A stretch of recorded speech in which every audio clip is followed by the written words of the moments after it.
We are your home theater and AV questions answered.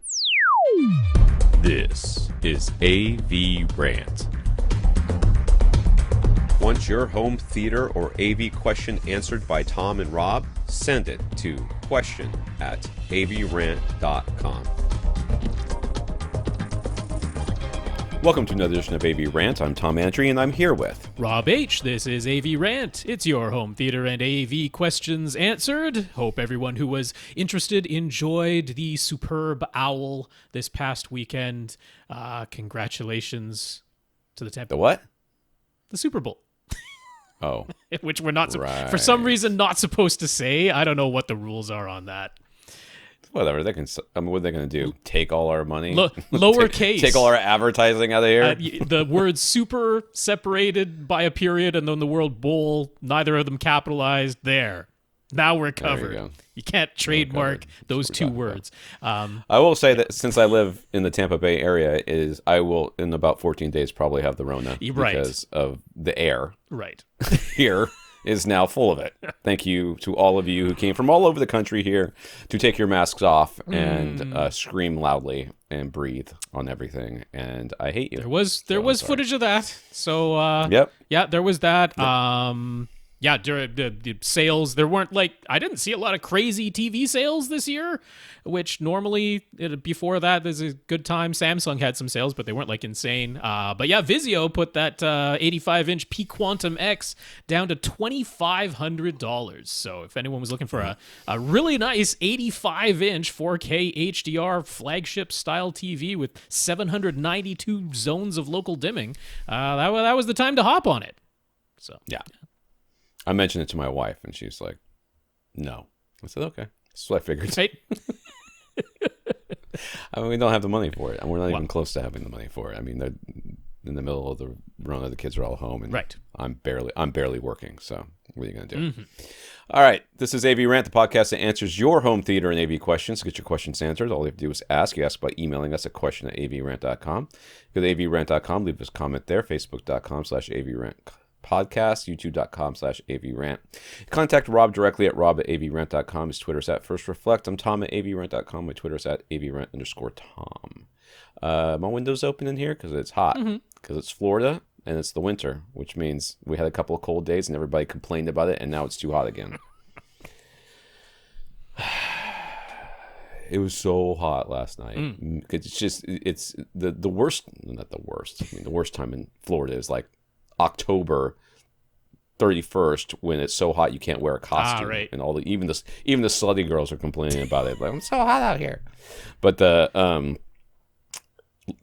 kind of that in between time between winter and spring, or summer and winter, where it's just cool enough that the AC won't kick on, but it's still 75% humidity, and you're just oh my god, somebody kill me. All right. Yes, I know. This is first world problems right here, people. It's been nice and chilly in the Vancouver area for the past couple of weeks. I've been very happy with it hovering around 3 or 4 degrees Celsius most of the time. Perfect for me. Shorts weather. True Canadian. Yep. True Canadian. You should have seen that we have Canadian friends. Well, we have a Canadian friend that lives in this area, and she came. I saw her the other day, and she was... She looked like she was in Canada. I was like, what's up with all these clothes? And she's like, I hate the cold. I'm like, It's not even that cold. This wasn't a very bad day. It was cool. Get yourself ready for when it's hot. She's been here for a while. So, all right. Let's thank our listeners of the week. Become a listener of the week. You support the podcast in some way. You can do that by going to avrant.com and click on the Buy Us a Cup of Coffee link. Send us a PayPal donation. So I'm going to thank Matthew for doing that this week. Thank you very much, Matthew. For sure, Matthew. Thank you very much for that PayPal donation. It's very much appreciated. Anyone else who would like to give a one-time donation, you don't have to have a PayPal account. You can just go to the PayPal link and plug in a credit card number, and it's a one-time thing. So appreciate. And we never see that number, by the way. We would never see that number. No. That number does not come. There's no security risk as far as that goes. As far as we're concerned. Yeah. We're not doing anything with your information, that's for sure. Basically, I think the way you should look at it is, would it take extra steps for Tom and Rob to do something the answer is they didn't do that. Right. Whatever that was. So if we had to collect all your emails and data and then send it off to someplace to sell it, we didn't do it. It's why I'm still on a very old, outdated version of my video editing software that I'm just like, I know how to get it done in a small amount of time. I'm not changing anything. Yep. Right. That's us. Right.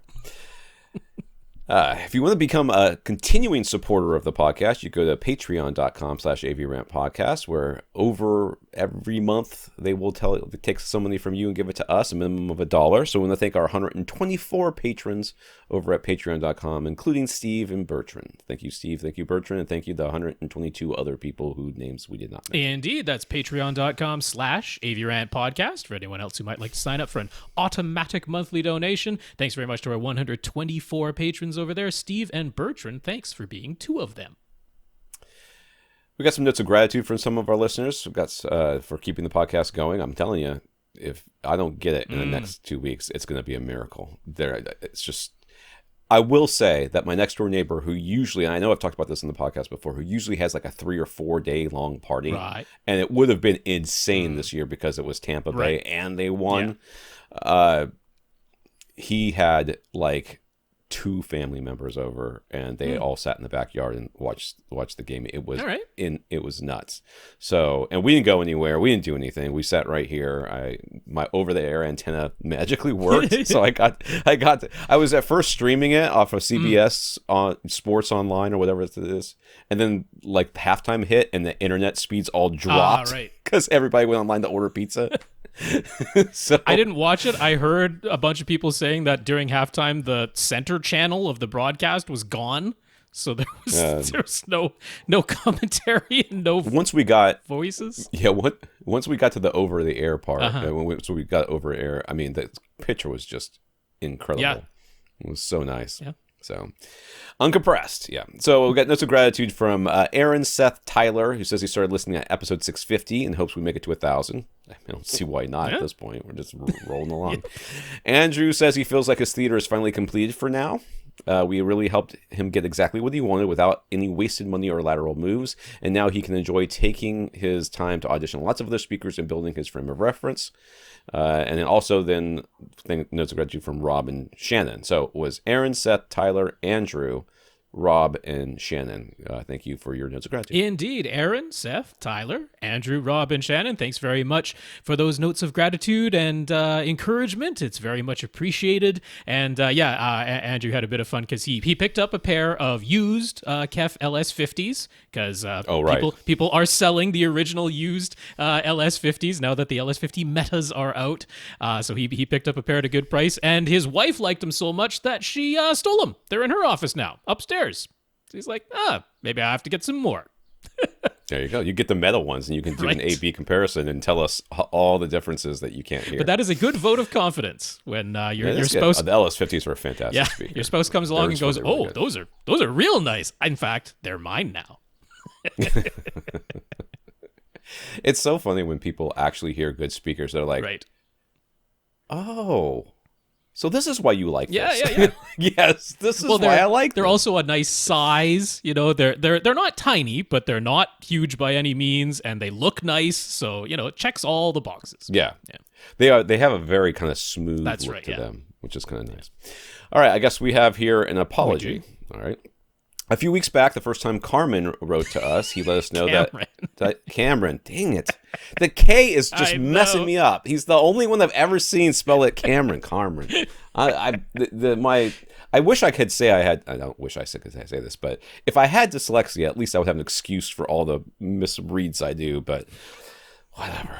So a few weeks ago, the first time Kamran wrote to us, he let us know that the Magnolia rep had turned him onto the podcast. We expressed our pleasant surprise, but we also went on to describe our disagreements with some of the advice Kamran had received. In particular, Rob made a snide remark that was unkind, no matter what, but especially misplaced since there was a misunderstanding about the whole situation. Mm-hmm.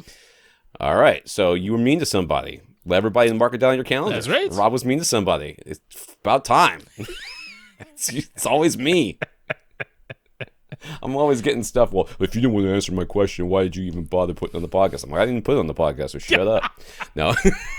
Nice. Not true. It's never happened. All right, that Magnolia rep, a 2-hour plus club member, emailed us and explained how he really takes our advice to heart, even pointing people to Rob's 12-step guide and applying advice that we've given wherever he is able. We misattributed things that other people had told Kamran. And when he was trying to help Kamran out at his store, he heard some of the same things that we disagreed with. That's how his recommendation to write to us and listen to us came up in the first place. So we owe an apology, and Rob has a bit more to say. Drum roll, please. Yeah. So, I mean, I just want to say I'm sorry. And I want to say that, I went for a little chuckle. I went for a laugh, but it was at somebody else's expense. That's not nice. It was not cool of me to do that. And, I mean, misunderstanding aside, if it was pure misunderstanding, then my theory of what is owed to each other, if it's pure misunderstanding, is that an apology is enough. If it was completely no malice intended at all, because intention matters. But there was just a little bit of malice behind it, because I went for the laugh at someone else's expense, and so for that reason, I sent a very small little gift card this Magnolia reps way as a way to say, hey, I owe you some recompense, because intention matters, and you need more than just the words I'm sorry. You need those and a little bit more. So that's what I did. I'm not going to say the name because I don't want this person getting doxxed or anything crazy like that, because who knows what could happen on the internet. But there you go, and hopefully all is well. Certainly the tone of the email that he sent was in no way like expressing that he was angry about it or anything like that. Just wanted to clear up the misunderstanding. Clarify, yeah, sure. But sure. An apology is owed, and I hope it is accepted. There we go. Well, I hope you learned your lesson, Rob. Yeah, that's what I will try better in the future. This is genuine. I'm not making light of it. I know he is. He is not making light. I'm making light of it. It happens. We can't talk for 2 hours plus a week. Every week. For 700 That's right. plus episodes and not have somebody go, hey, now, that's not what I meant. Exactly. That's not what I said. Yes. So it's going to happen, and we're blanket apology for all those who are no longer listening because I said because I know it's happened. But yeah. So that was above and beyond. I would have said, hey, man, let me answer one of your questions. So there you go. What can I do for you for free? No, it's my own ethics code, I'm like, there you go. That is. You gotta stand by. Yeah. You gotta stand by your code. I like that. You little samurai Bushido guy or whatever. I don't know what you are. Canadian Bushido. Is that a thing? Yeah, I mean, I am half Japanese, so it wouldn't be out of the realm of possibility. Yeah, there you go. Well, now we can roll into some fun, because I made a promise last week, and again, I do have an ethical code, and when I make a promise, I keep it. So here we are. Yeah. So he did the PC-13 Ultra amplifier upgrade. So Rob experiences upgrading the amplifiers in his SVS PC-13 Ultra subwoofers to PC-4000 amplifiers using the SVS 13 Ultra amplifier upgrade kit. Man, that's easy to say. I should say that. That is the official name. It is the SVS 13 Ultra amplifier upgrade kit. So this would be a good time to pop on over to YouTube if you want to see some pictures, because I am showing pictures that I quickly snapped as I was going along in this process. Have to say, so I mean, first of all, just starting with, I'm only showing one because it was the same for both of them. Made no difference, of course. So I had the original Sledge amplifier on there, the 1000 watt amplifier that came originally with the PC-13 Ultra. I did receive 2 of the upgrade kits, very nicely and kindly provided by Nick over at SVS. So yeah, one little tip, opening them up, there's like 2 little cardboard flaps to get. I almost tore the box, and I'm like, I never like to tear a box, so just be careful of that. Inside. Well, he'll tear down the Magnolia rep, but he doesn't want to do anything to these boxes. Nope, I like to keep boxes pristine. So inside, you've just got some foam with the amplifier nicely protected in there. Definitely will survive shipping. Comes with a new power cord. So, Tom worried last week there. And if there isn't a new power cord, you might not hear a difference. You might not get all the sound benefits that you need. That's right. It does come with one. It comes with the screwdriver bit that you need to remove the old amp and put it in. To give you the right Robertson head driver there, and was it like square? It's like kind of square or star shaped or something like that. Yeah. Of the right size. New screws as well, which I didn't actually use. I just used the old screws because I knew they would tap in properly. And there's a little adapter because the connector to the new amplifier is a little bit different from the old connector. So there's an adapter that comes in that package. Oh, I see it. Yeah.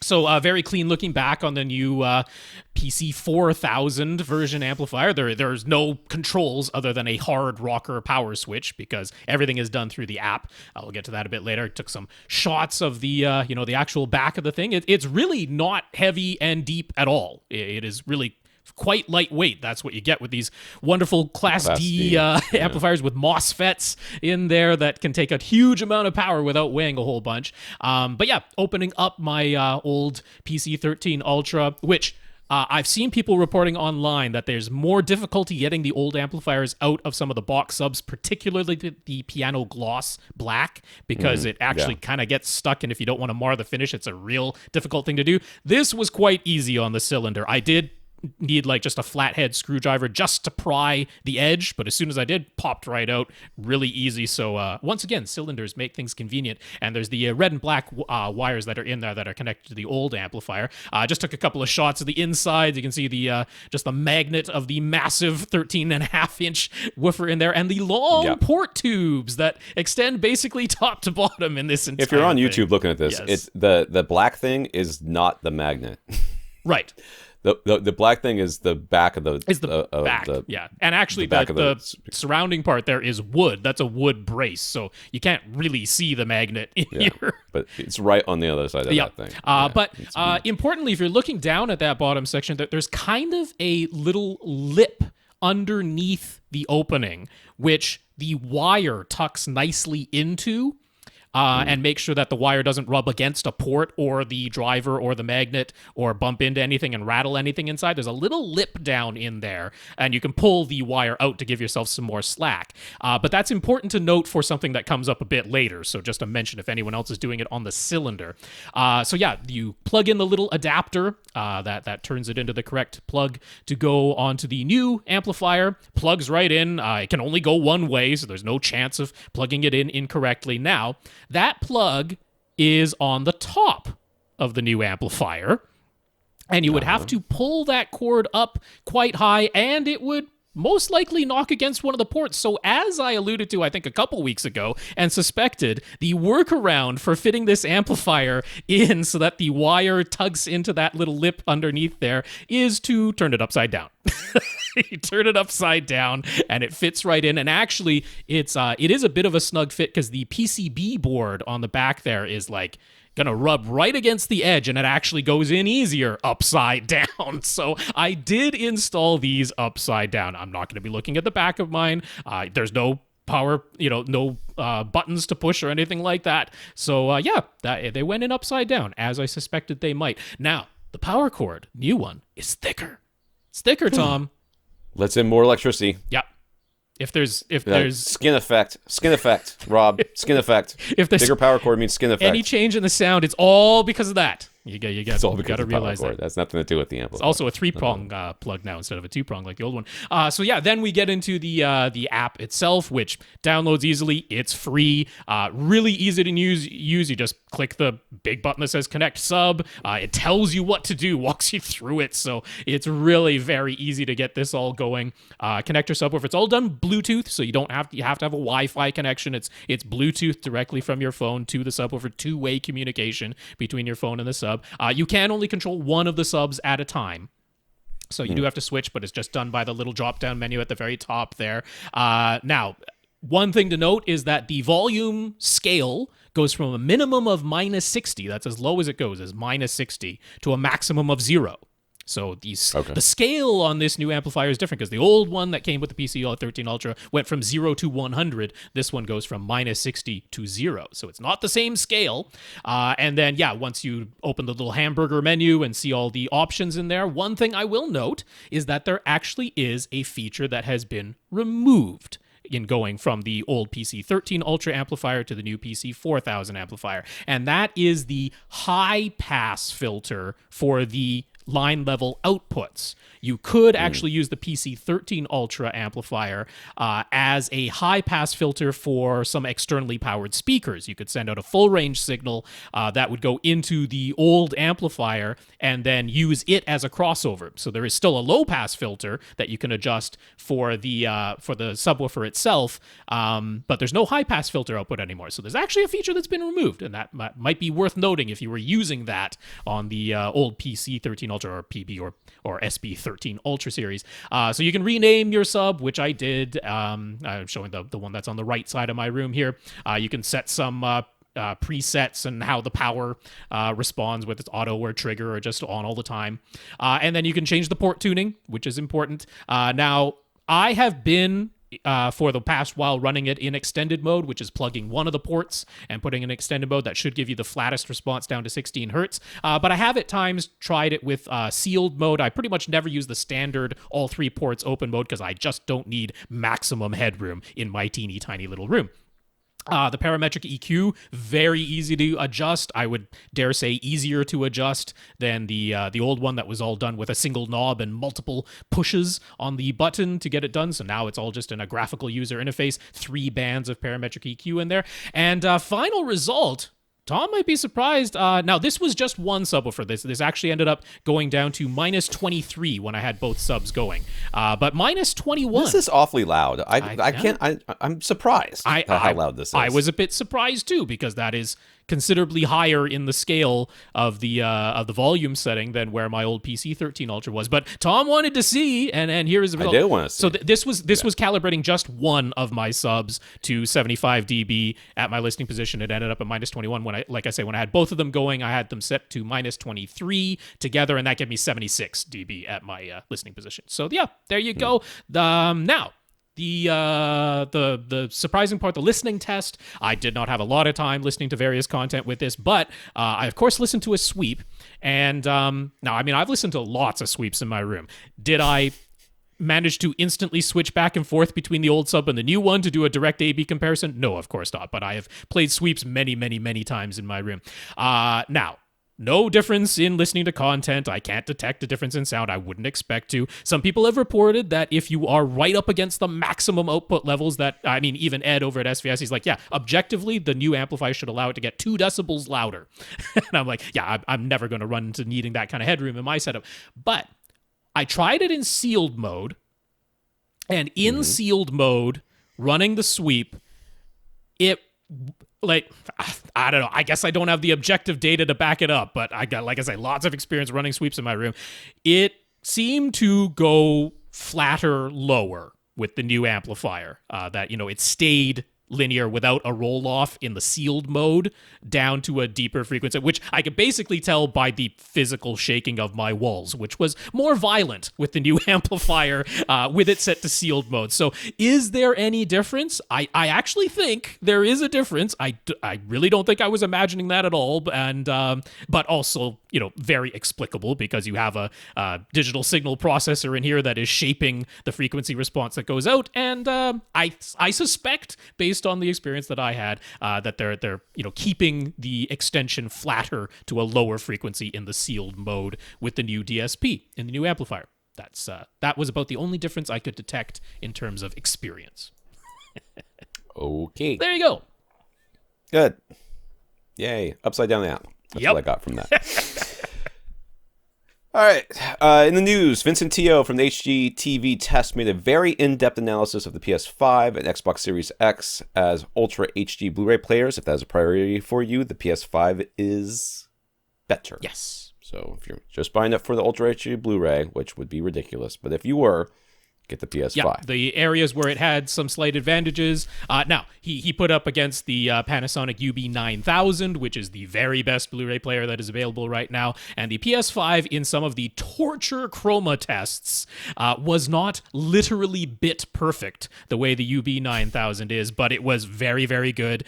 Gradation handling was better on the PS5 than it was on the Xbox. The Xbox is still doing its thing where it converts it over to RGB and then converts it back to YCbCR. And in those conversions, a little bit of chroma detail is lost on the Xbox, and not so on the PlayStation 5. Like I say, very in-depth. But the other thing was frame rate handling. Even on strange frame rates, including integer 24 hertz or integer 60 hertz, not the normal standard, which is actually 23.976 hertz or 59.94 hertz. Even on the integer ones, which is like rarely used, the PS5 nailed it, and the Xbox Series X did not, which meant like every 41 seconds there was one frame skipped. So, end of the world stuff here for the Xbox Series X. Yeah, of course, being facetious, but technically speaking, the PlayStation 5 is actually a very, very good, although just shy of absolutely bit perfect Ultra HD Blu-ray player. All right. Samsung announced their prices for their new Neo QLED TVs, both 4K and 8K. Compared to last year models, the prices for the 55 and 65 models are basically the same, but 75 and 85 models have lower MSRPs. Of course, the big difference is the number of local dimming zones, thanks to the upgrade to mini LED backlights, which is what the Neo QLED means. Right. The QN90A series is back to being a proper 4K flagship. So, yeah, no more 50 zones of local dimming in the flagship. It's they're up to 792. So, right back to the full bore. Some comments from our listeners. Jack just wanted to share an Everyday Home Repairs YouTube video in which the host disassembles and examines an audiophile electrical outlet from PS Audio called PowerPort Classic that they sell for $50 and market as AV grade, which is not an official grade of anything. But that is not they put it right on the outlet. They stamped it right on there. It's AV grade. Yeah. Yes. You could call it pickle grade. It doesn't make it good for sticking pickles in. They say it's their finest, purest AC receptacle and claim you will gain an immediate improvement in the performance over a standard wall receptacle, which is patently, objectively, and measurably not true.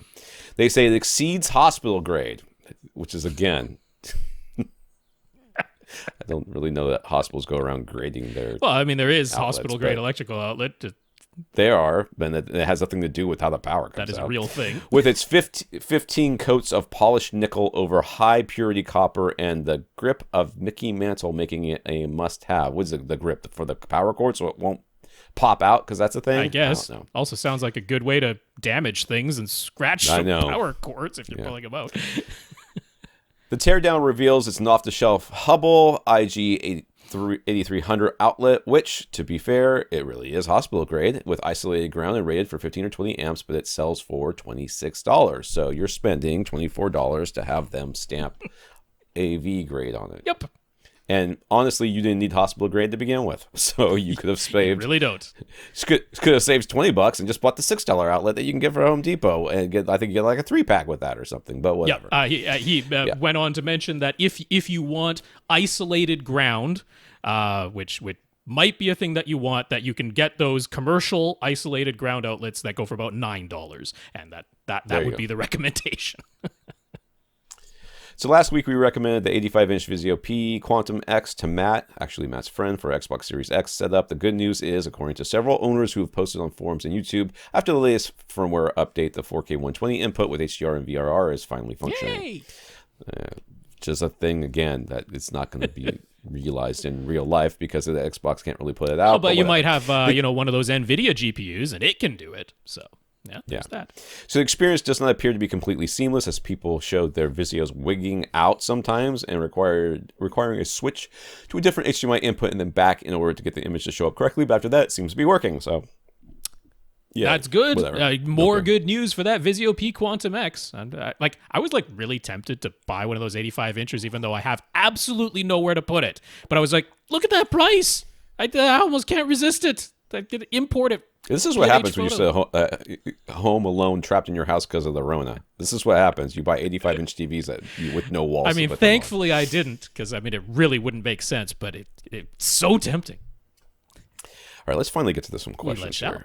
Michael, I am telling you, we are not going to go long, even though we did start early, because I do have things to do. Yeah. So not long, but regular amount.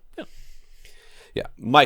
Michael's new house construction is still in the planning stages. He intends to have both a dedicated home theater and a family room set up for more casual viewing of sports and whatnot. In between the two rooms, he intends to have a central equipment closet, so the idea is to home run all of the wiring there. He knows he should run conduit before the drywall goes up, but what exactly is he looking for? He's heard of Smurf tubing, regular PVC pipes, corrugated tubing, etc. He's primarily going to need HDMI and speaker wire runs, so what sort of conduit does he need? So, yeah... I'm very hesitant, like at this specific point in time, to tell people to put their 4K sources in a room like 50 feet away, because I just don't know how you're going to get it to where it needs to be. Fiber optic is what you're going to end up. Yeah, what you're going to end up wanting. So you don't want corrugated for sure. Right. I don't see any reason why PVC wouldn't work, but the Smurf tubing, I think, is what most people use, right? Well, yeah, I mean, if you just go to Home Depot and put in, electrical conduit, you'll get the stuff that they label electrical conduit, which is Isn't that orange? I thought it was orange. I mean, it can be, but often it's blue, and that's where the name Smurf tubing comes from. I mean, it's plastic, and not like completely flexible, but certainly not rigid, like, really quite bendable. Right. So, I mean, that's the stuff. It's just what is labeled as electrical conduit. The real only question is what diameter you're going to get. Right. Because part of what you want to, and this is actually coming up with this next question, but part of what you're going to want to do is feed it into an electrical backer box at the point where it's going to come out of your wall. So it depends on what type of electrical backer box you're getting, because some are like the metal electrical backer boxes, and they have a fixed size diameter. They usually have the little circular punch outs that you can do, and that's what they're for. They're for the conduit. Now, they're typically for, if it's the metal backer box, it's for the metal, like what would run on the outside of a concrete wall, that metal conduit. That's the size that it's for, and typically that's 3/4 of an inch. But of course, there are other ones. There's 1/2 inch, and there's 1/4 inch. There's even 1 inch size. But there are the plastic backer boxes, which often have various sizes. So, I mean, if you're thinking about running HDMI cable inside conduit, you're kind of gonna get as big as you possibly can, 1 1/4 inch, 1 1/2 inch, even if you could, but most backer boxes won't take 1 1/2, but there are some that'll take 1 1/4. So that's really the thing to be aware of, is what diameter. Now, if you're going to have a professional installer come in and run fiber optic wire that will be terminated by that installer, then you don't need the big diameter.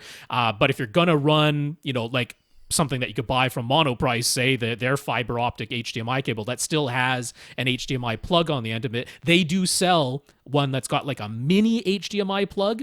So you can run that through your conduit more easily, and then it just plugs into a full-size HDMI adapter once you get it out of the conduit box. But basically go for the biggest diameter that you can manage, and some of that is going to be determined by the backer boxes that you get.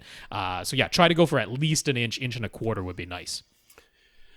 Right. So, and remember, when you pull your wires, one of the wires that you pull, you want to tie a string to it and then pull it through so that the string goes from all the way from one end to the other.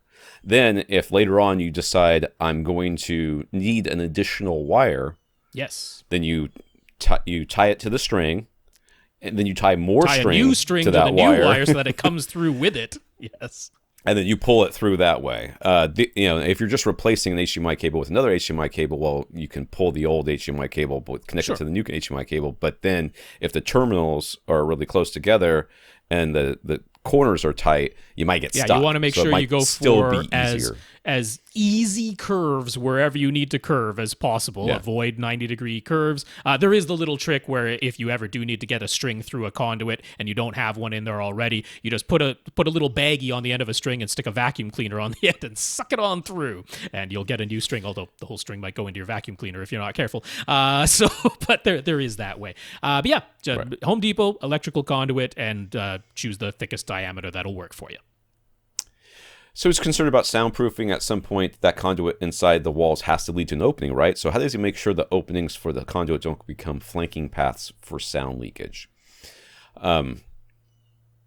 Well, they're long, thin and have curves. So yes, they can become flanking paths, but I don't know that I would worry about them all that much, especially if you're using the softer stuff, because it's going to absorb sound as well. But you can fill up or use that, what's it called, acoustic foam or putty or whatever they put in the boxes yeah, at I mean, the end. it's really more the concern of where it actually comes out of the wall, where it exits the wall. And that's exactly why I was saying you want an electrical backer box. The plastic ones are better when you're doing a conduit type setup, just because you can get the larger diameter. And then, yeah, you put the putty, the sealant putty that we would want to use on any electrical outlet anyway, but have that on the back of that backer box. So, I mean, some people, of course, they just punch a literal, they just drill a literal hole in the wall and have the conduit just come out there. That's, not really a correct connection anyway, and, that could potentially be a flanking path. But if you use the electrical backer box and put the sealant putty pad on the back of that box, then it seals it up just as good as any other electrical outlet, and that's the way to come at it. You can also put a little bit of sealant around the wall plate so that there's no gaps between the wall plate and the wall itself, so just a little bit of sealant there. I did want to touch on, though, because he also mentioned speaker wire. We don't typically put speaker wire inside a conduit. It isn't really necessary, because you can certainly get the in-wall rated speaker wire that has its own jacket. Yeah, I mean, I guess if you were really worried that somehow your speaker wire is going to get damaged while inside the wall and are going to need to pull a new one, but typically the reason people pull new speaker wire is because they want to move the location, and so having conduit already run isn't going to help you in that scenario. So I probably wouldn't put speaker wire inside a conduit, but HDMI cables are the main thing because the spec keeps changing on us. Right. Mike recently got a 75-inch Sony X950 HTV, but he still has his older Yamaha RX V3900 receiver, which has HDMI 1.3 ports. And they can't do any of the 4K HDR stuff. It also doesn't have HDMI-ARC or audio return channel, and he's using the 5.1 speaker setup. He'd like to use the apps that are built into his new Sony. The 4K HDR video they offer looks great, but what does he do about the audio side of things? He knows he could use the optical audio connection, but he's concerned he won't get the full lossless HD audio. Is there another option besides buying a whole new receiver, which he isn't keen on doing? No. I think it's the answer to that question. I'm pretty sure it's no. Right. You are going to want to use that optical audio connection, which will give you just 5.1 Dolby lossless. Whatever. Yeah. Well, I mean, the clarification that will hopefully put your mind at ease about doing that is that there is no lossless audio from any of the built-in video streaming apps. None of them are sending Dolby True HD or a DTS HD Master Audio or uncompressed 5.1 BCM. They're all sending either Dolby Digital or Dolby Digital Plus, both of which are lossy formats anyway. And while you won't be sending Dolby Digital Plus over your optical connection, you'll be sending regular Dolby Digital. Now, I mean, the Dolby Digital Plus that the video streaming services are sending, they're not using the you can send this at a way higher bit rate than original Dolby Digital to get closer to lossless. They're using the other end of Dolby Digital Plus, which is that you can use an even lower bit rate than original Dolby Digital while having the same quality as original Dolby Digital. That's the side of things they're using to save on bit rate. So when the conversion inside of the TV happens from Dolby Digital Plus as the codec coming in via the streaming service, that gets converted to regular Dolby Digital and sent out of the optical port, you're really not losing any quality. It's right there with what the quality would have been from the streaming service. Now, the thing you can't get out of the optical port is Atmos, but you have a 5.1 configuration and don't need Atmos anyway. So you essentially have no downside in your setup using the optical connection. There is no lossless audio to worry about. Converting Dolby Digital Plus to Dolby Digital is not a problem, and you don't have to worry about Atmos because you're 5.1. There you go. His front three speakers are Martin Logan ESL electrostatics. So we got an Emotiva XPA3 Gen 3 amplifier to power them after running YPOW, which is the Yamaha's room correction system. His front three speakers now sound very underwhelming. He used his SPL meter at a C, and even with the trim level maxed out, they couldn't reach 75 dB. He never had this problem before he got the Emotiva amp. The Yamaha receiver got the Martin Logan speakers playing plenty loud on its own. Any ideas why its pre-outs and the Emotiva amp has now resulted in the front three speakers being so much quieter? That sounds like a problem with the measurement that you took when you did the YPOW measurements. That's about the only thing I can think of.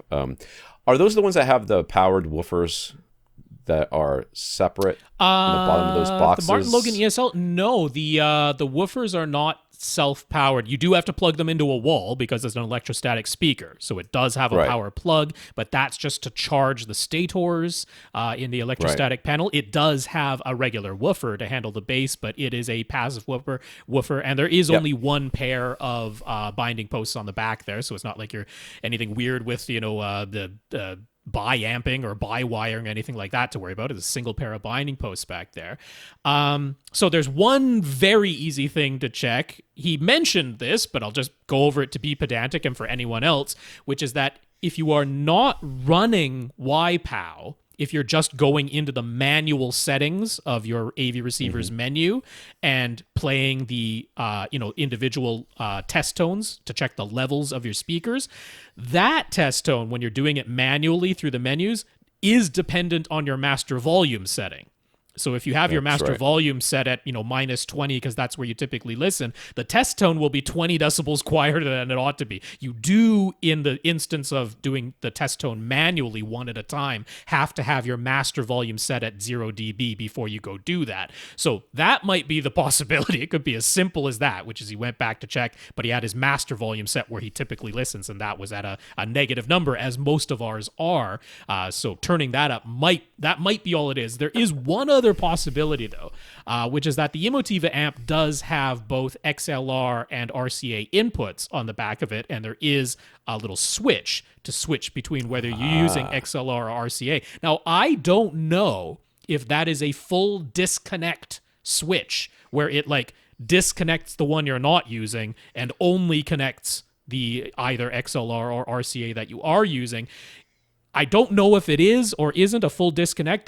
There is the possibility that it's just a gain switch, because the XLR inputs are expecting a substantially stronger electrical signal than the RCA inputs, and by default, those little switches are set to XLR. So if you left those switches set to XLR, but of course you're using the RCA inputs because that's the type of pre-out that your Yamaha receiver has, there's the possibility that the signal is 12 decibels quieter than what the Emotiva amp is expecting with those switches set to XLR. So you can definitely check that. Make sure all those little switches are set to RCA on the back of the Emotiva amplifier. So if it wasn't the master volume not being set to 0 before manually playing the test tones, it's probably that. Yeah, that sounds right. Steve wrote us about a year ago. We gave him some advice about acoustic panels. He got those installed and they're working nicely. So thank you. You're welcome. You're welcome. His room is wider than it is long, 18 feet wide, 15 feet front to back. He sits 10.5 feet from a screen. He's got in-wall and in-ceiling Sonos speakers for surround backs and Atmos, a pair of KEF Q150 speakers as surrounds, and his front three are Paradigm Monitor SC series towers and center. A pair of SVS PB-2000 subs are in the left and right front corners, and it's all powered by a Denon X3600H receiver with a Marantz 2-channel amp powering the front, left, and right speakers. Okie dokie. 10.5 feet away. I see he's got his panels. Nice, clean looking setup. Yeah, and he's got a mini split system for AC in here, it looks like. So, in carpet. And there's an example of a projector mounted to a very slanted portion of his ceiling. We had that asked a couple weeks ago, so they can certainly be done. So the pandemic has meant no vacations and no dining out, so he saved up about $4,000. But he's got it in mind that he might like a front 3 speaker upgrade, but will he hear a big difference? Being only 10 feet away from his fronts, he could use bookshelf models, right? Do we have any speaker suggestions for him? What does he have up front right now? Paradigm Monitor SE. So that is the entry level of Paradigm's lineup, but it's still darn good speakers. So Paradigms are a Canadian company. They all use the NRC, which is the lab up there, to measure their speakers because it's free, and not all, but they tend to have a very flat frequency response. So that we don't really call it the Canadian sound, but we kind of do call it the Canadian sound, which is kind of no sound at all. So you're used to a particularly flat speaker. So what you'll be looking for, in my in my estimation, or my suggestion would be something that has either a more accurate sound, more extended sound, or just a clearer sound. So I would steer you towards something like the Ascend Sierra 2 with the ribbon tweeters. I would have you look at that. I might, only because we just talked about Martin Logan's, I would steer you towards looking at something like a Martin Logan. That means not necessarily a Martin Logan, but they have their folded ribbon tweeter models as well that you could take a look at. Series. Yeah, I mean, one of the fun things that you could do is not necessarily a literal upgrade, but something a little different. You can certainly do something a little different. That's one other way. But if you like the accuracy of your current speakers and you're just like, can I get something even better? Then that's sort of the way Tom is coming at it. Yeah. You could also think about moving one of those subwoofers, but I don't think you're going to. So. No, he went through his setup, so he's pleased with that side of things.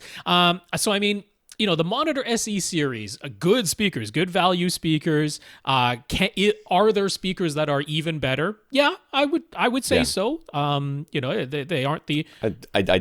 I don't know where you got near you either, but RBH would be on my short list as well. They're higher end. If it's $4,000 for front three, it won't get you to the status line, but it will get you pretty far up their regular line of speakers. And I would highly recommend you take a look at this. That would have a sound that would be similar to what you're used to, but just better. If that makes sense.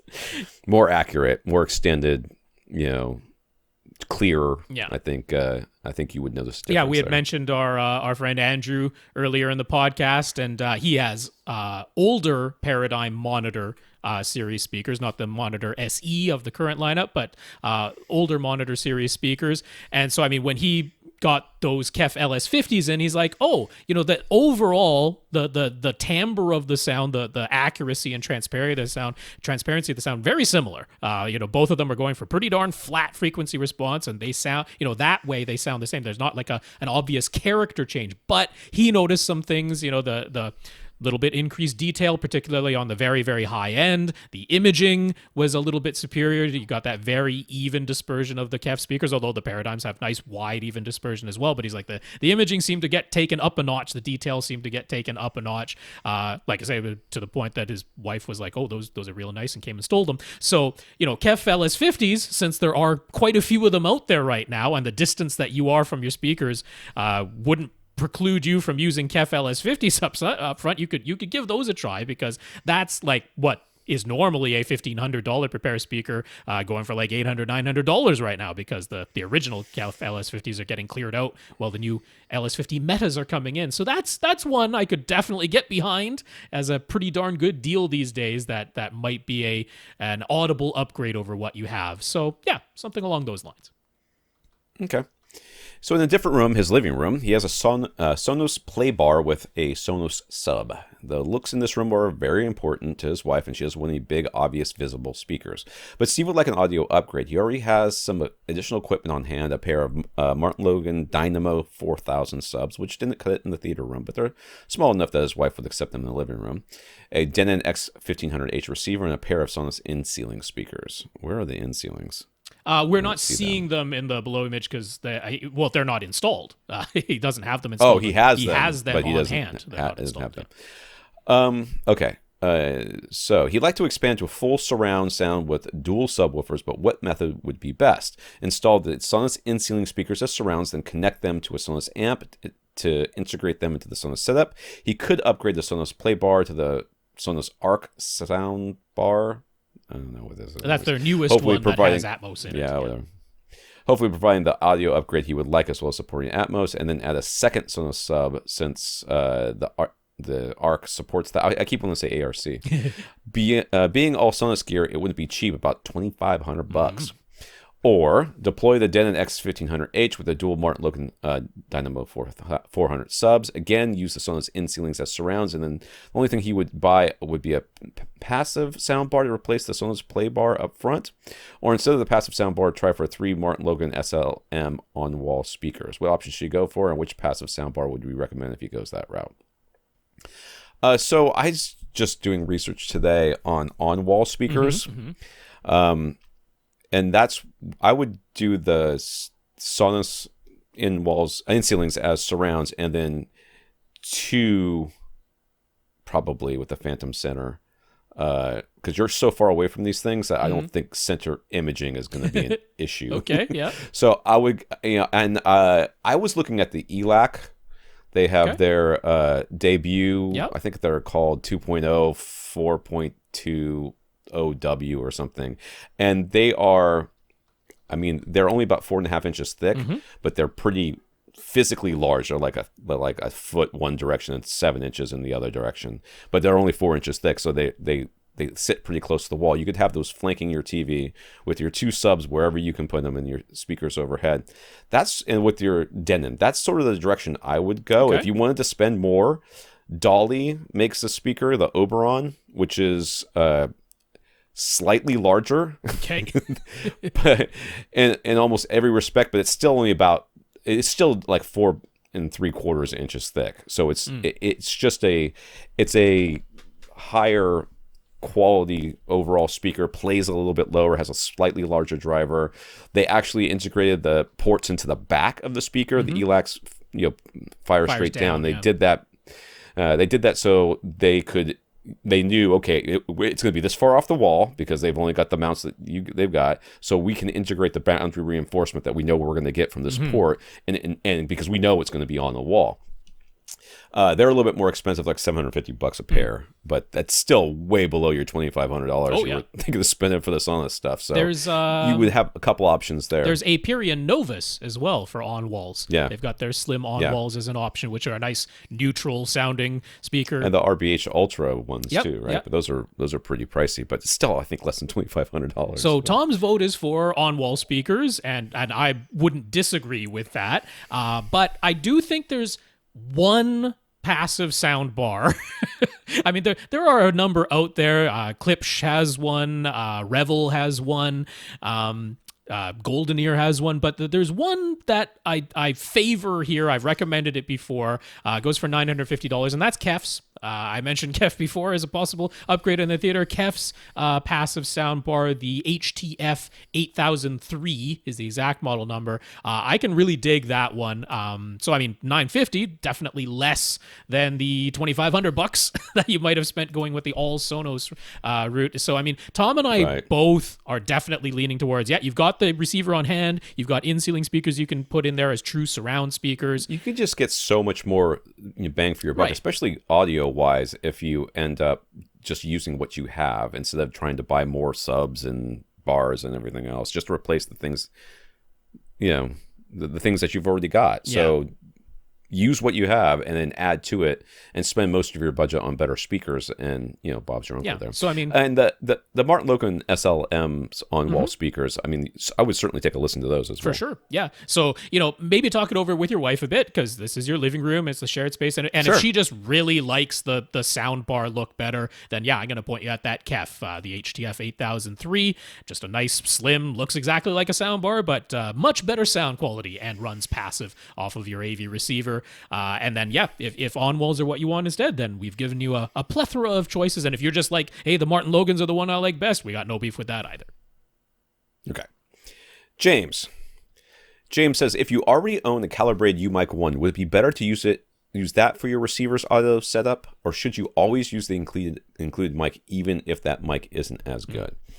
Yeah, this is a perfect example of a completely reasonable question with what can only be described as a not very reasonable answer. The reasonable question is, if I've got something better, why don't I use that instead of the 25-cent mic that they sent with? And the reason is because they know they sent you a 25-cent mic, so they know that mic has got issues, so they have their own corrected file, within the programming of the measurement software within their receiver that says, that mic kind of sucks. We know that it has a huge roll off here and that it has a huge hump here. So we're going to correct whatever it actually measures, knowing that it has these deficiencies. Right. So if you actually hook up a more correct mic, truly linear microphone without those you'll known inaccuracies in it. You'll get a less accurate measurement because of what it does within the receiver. Yeah, there's like a compensation table built into the receiver for the known inaccuracies of their cheap, not super accurate microphone that's bundled in there. Now, one exception would be receivers and pre-pros that use the full version of Dirac Live. Because the full version of Dirac Live is software that runs on your PC that gives you the option of profiling the microphone that you're using. So, for example, the Monoprice HTP-1, it doesn't even come with a microphone. It has Dirac Live already in it, but it doesn't even come with a microphone. They recommend using a UMic 1, but there's the option in the Dirac software to import the correction file of your own microphone, including if you get one from Cross Spectrum Labs and have it individually profiled for that microphone, you can import that correction file into the full version of Dirac Live. So that's an exception where if you're getting a NAD or that Monoprice or one of the let's see what else uses Dirac. I think Arcam is using that now. Emotiva. Yeah. So there's an example where you don't necessarily have to use the microphone that came with it, that because Dirac Live does allow you to profile, but that's sort of the exception to the rule. If it's other mass market AV receivers that come bundled with a microphone, they got a compensation table for that inaccurate mic built in, and that's what you want to use. Christian asks, how significant is Dolby Atmos for video games? Is it going to be a big advantage for Xbox Series whatever over PS5, or will applying Dolby Surround upmixing sound just as good? I don't think there's, I want to say, any games that are Atmos enabled right now. Not on the but consoles there may be, yet. No, not on the consoles. I would expect it to happen in the future, and I would expect it not to be a major factor unless you've got a game that's extremely height dependent, with a lot of things coming from overhead. Maybe that will help, but honestly, I think your 5-point, 7-point system will be able to clue your ears into the fact that something is not just behind you, it's also above and behind you without having to have a speaker to be up there. So would I say it would be a big advantage? I would not. Might not even say it would be an advantage, but it may be at least more accurate, but maybe not to the point where you are going to suddenly start winning games that everybody else is losing because they don't have Atmos. Yeah, I don't think it'll be to that level. Like, it does exist on PC. There are PC games with Dolby Atmos audio. Like one example that a lot of people have pointed out is Star Wars Battlefront, because that has a lot of sound that's going all around you, including overhead a lot, because if you're the little guy running around on the ground and there's all the X-Wings and TIE fighters flying above you in that, that can be quite the experience in Dolby Atmos on PC. And whether it's just as good if you were to output that as a 5.1 or 7.1 signal and then rely on upmixing, I don't know. Probably not. You can get a little bit more precise if you have, physical speakers that are actually above you and then actual objects that are being used, rendered in real time.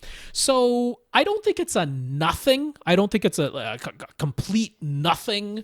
And totally unimportant. I completely agree with Tom. I don't think it's going to be the difference between winning and losing a competitive game.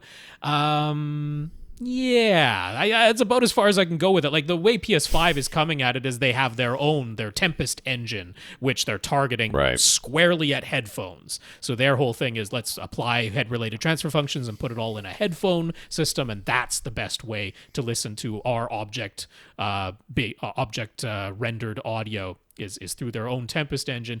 So yeah, I don't think it's necessarily that Xbox Series S and X are going to have a huge advantage because they can technically support Dolby Atmos in video games, but I don't think it's an absolute nothing. So I don't know, bit of a wishy-washy answer, but that's the truth. I agree. And honestly, I know that what they're doing right now is a thing, Sony at least is doing as a thing, but if somebody puts out a game in Atmos, it's not like they're not going to make it work. They're going to disable it on their console, so I'm sure they'll all be a wash in the end. Tyler in Japan. Tyler says he's 12 years old, so he's working with a very limited budget. He wants a portable Bluetooth speaker with a built-in battery to connect wirelessly to his phone for playing music. He's got 8,000 yen to spend, which luckily Rob translated into $80 Canadian or $80 US or $100 Canadian. Is there anything we would recommend? I did write an article on this. 1 second. Let me see what I wrote in the article, because it was one of the first Oh, okay. Well, while Articles I you are wrote. looking that up, I'll give my recommendation, which was Ultimate Ears. Ultimate Ears has their Boom series of Bluetooth speakers. I like the Mega Boom 3 the best, which is like the biggest one. Gives you the longest battery life, and it's the physically largest and the best bass and the loudest and all that, but that one is too expensive. So there is the Wonder Boom 2. Now, I looked up the Wonder Boom 2 on Amazon Japan, and there it was like 1,100 yen, so about $110 US or so. But you can definitely get the Wonder Boom 2 in Canada for $100. You can get the Wonder Boom 2 in the United States for $75 or $80. So it's right in there, and I'm not sure that Amazon Japan that I was accessing necessarily was showing the best price that's available from anywhere in Japan. I suspect that if you searched around, you can probably find the Wonder Boom 2 for really close to the budget that you're talking about, because it's right at that price point in Canada and the US, so I wouldn't expect it to be wildly different in Japan. That's so. Right. Ultimate Ears Wonder Boom 2. Yeah. The dirty little secret about Bluetooth speakers is they all kind of sound fine. You can almost look at them and say that one's bigger, so it sounds better than the smaller one. I mean, it's a not an economy of scale, but there's only so much you can do with these tiny itty bitty enclosures. So if you see something that's super small, you're like, it's got no bass and it's going to sound tinny. That's just the reality of what they've done. So the article I wrote was about weatherproof ones. So I don't know if that matters to you about being able to splash water on it or whatever. But my article is all about some of the ones, and all of them fit within your budget. I think they're all about $50, around $50. So I think one of them is like $50 if you get it in any color other than black. But then you get it in black, it's $100. Oh, okay. Yeah, it's just.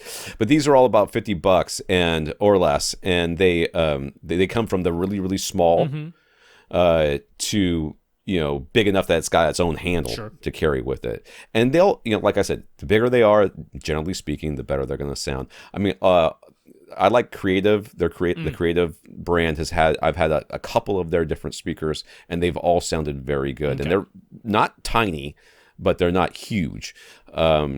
And then there's this AOMAS Go, which is I think that's how you say it, AOMAIS Go. Oh, okay. And that one's about $55 here. And this one has IPX7 rating, which means you can dunk the thing, I believe. So it should be very waterproof, weatherproof.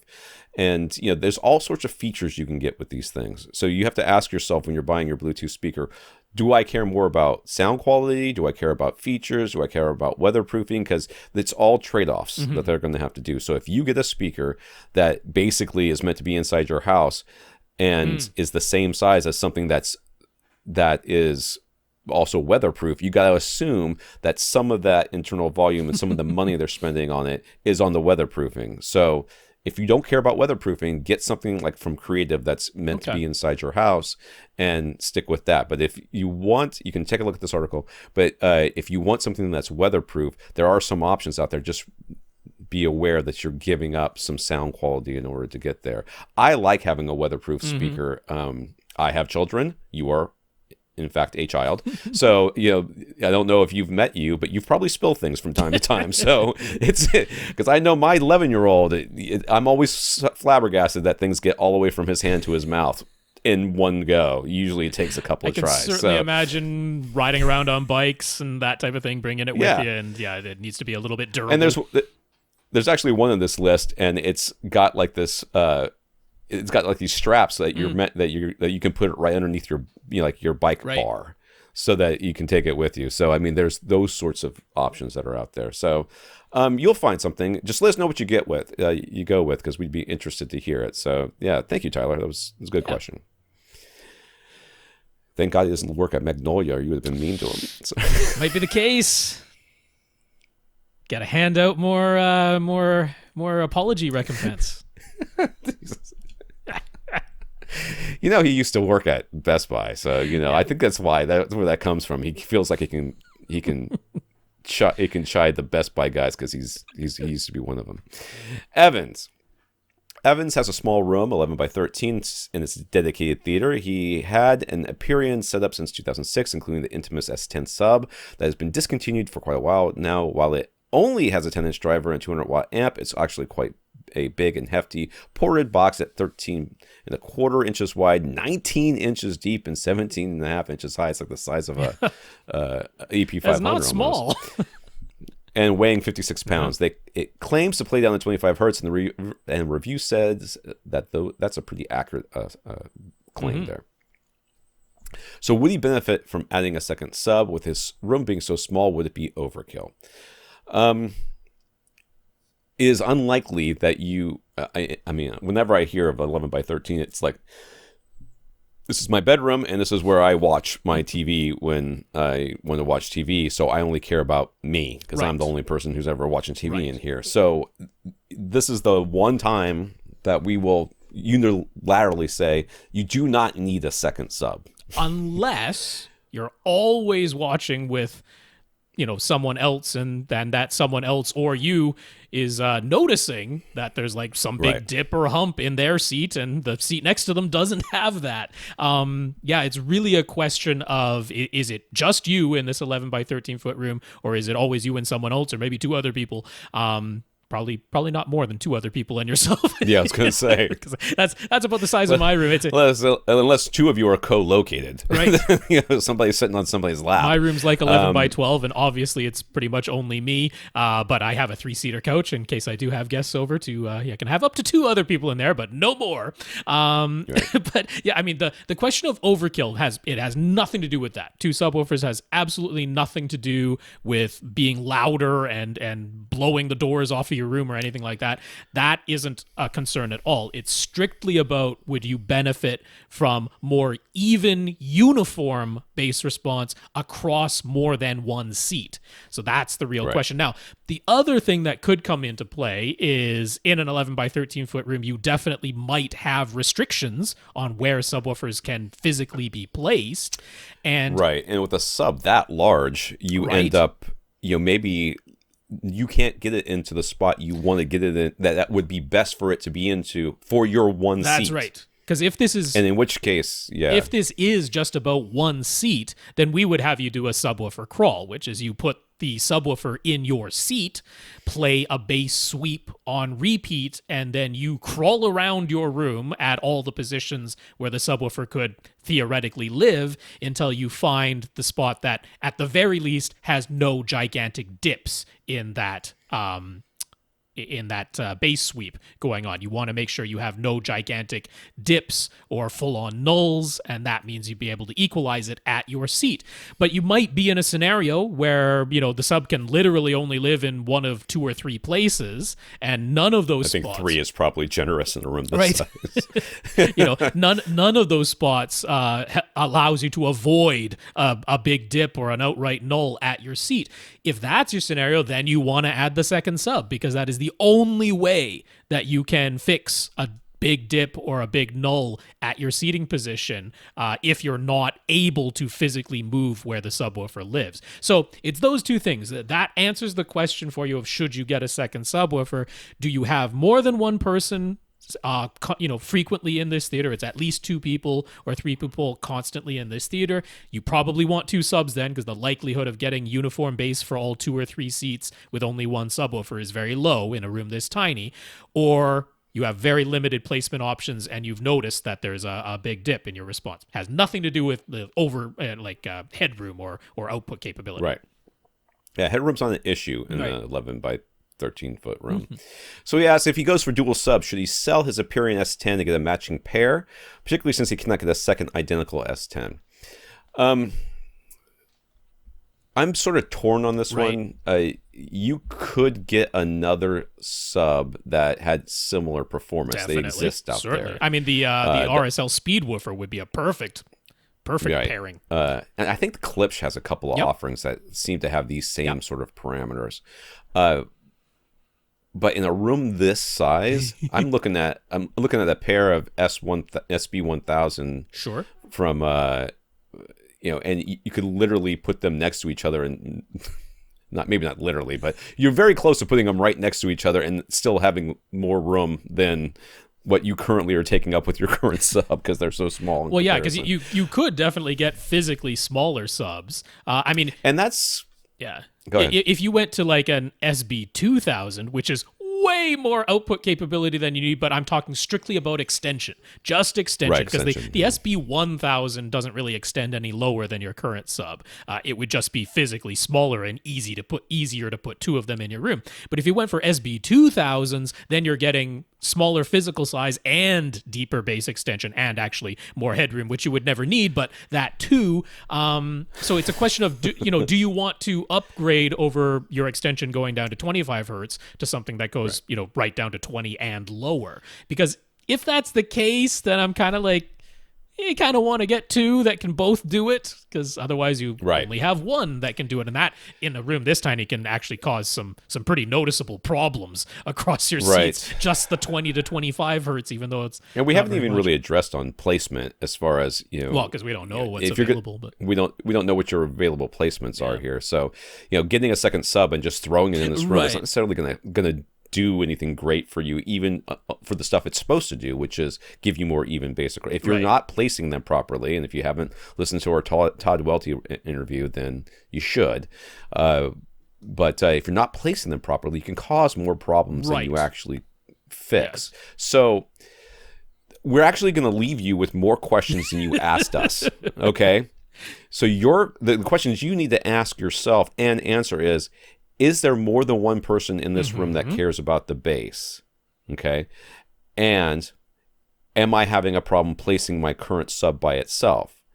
Because if there's only one person, but you can't put the sub where you really want to put it because it's too big, then you get a smaller sub and you get the SB-2000 Pro because it'll give you lower extension. Yeah, just one of them. If you... Just one, and that would be fine if it's only you. But what if you have more than one person? Okay, well, now you have more than one person. Does the other person care? Yes, they do. Okay, can I place another sub of similar size or maybe a little bit smaller in this room in an optimal way so that I can make the bass even across my seats? Yes or no? If it's yes, and you're fine with the extension you currently had, get the RSL. Look at the clips. If you can't, but you could, if the subs were smaller, get rid of what you got, get two SB-1000 or 2000. If you don't care about the more extension, save the money, get the SB-1000. If you do care about the extension, because why wouldn't you care about extension? Right. If you're getting new subs, we want that too. We want that too. We want to get down below 20 hertz. You get the two SB-2000 Pros, and there you go. Now you can place them where you need to place them, and you get more even response, and everybody in the room has a better time, and you get lower output. So, yeah, we didn't help at all. we gave a bunch of caveated answers that one of them will apply. One of those has got to apply. Pick what works out of that. Tim has a 5.1 setup using Ascend Sierra Raw towers, a Sierra 2 EX center, and HDM 200 SE surrounds, all powered by Denon X4400H. It's called the Rob Special. If that was a Marantz receiver, it would be Rob's system. I got no problem going with the Denon. They're the same. I know.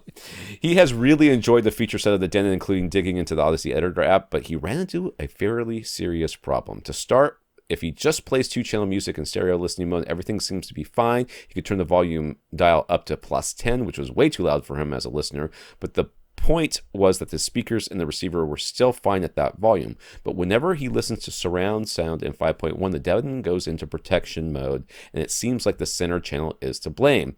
In an effort to troubleshoot, he first made extra sure that all his speaker wire was okay. That's a good idea because that's the first thing we were going to say. Of course. He then took his Sierra 2 EX center speaker and connected it to a stereo receiver in another room to check if the speaker was to blame. It managed to play at crazy loud levels without any problem.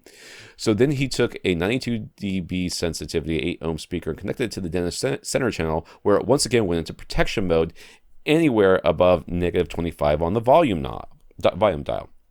Excuse me, I have to scratch my ankle because I'm old and things itch. So Tim figured he must just have a malfunctioning center channel amplifier in his Denon, and he bought a 5-channel Marantz amplifier so he could use. Yeah, that was an overkill solution for this problem, but he's like, excuse to buy an amp. I'm going to buy an amp. Before I ask Tom and Rob and they tell me not to, I'm going to buy it. And he bought a 5-channel Marantz amplifier so you could use the Denon just as a pre-fro, but after connecting it via the pre-outs, no Denon amplifiers being used at all, and it still went into protection mode just like before whenever the center channel is playing. So, what should he do? Should he use this as an excuse to buy a brand new receiver, and in particular, should he get one with the dedicated preamp disconnect mode? What does that do exactly anyways? With having it guaranteed he'll never have another protection mode issue since he has an external 5-channel amp now. Nothing guarantees that you won't have problems with your receiver. So let's just get away from that right now. This is going to protection mode, and if it's truly the center channel, there is something touching somewhere. There is something creating a short circuit. Yes. That's all there is to it. It may be the speaker wire. It may not be the speaker wire. It may be something across the terminals, right? Including on the inside of the chassis, because I mean that's what I'm thinking. I'm thinking that. I'm thinking take your receiver out, unplug everything. Take the top off of it. So use like 4 or 6 or 8 screws or something like that. Get your vacuum cleaner with the little brush attachment and get in there and vacuum everything out. Because, by the way, that's what I'm thinking. One strand of spider web is enough to do this. And right? Spiders can be they make real Kevlar small. out of it.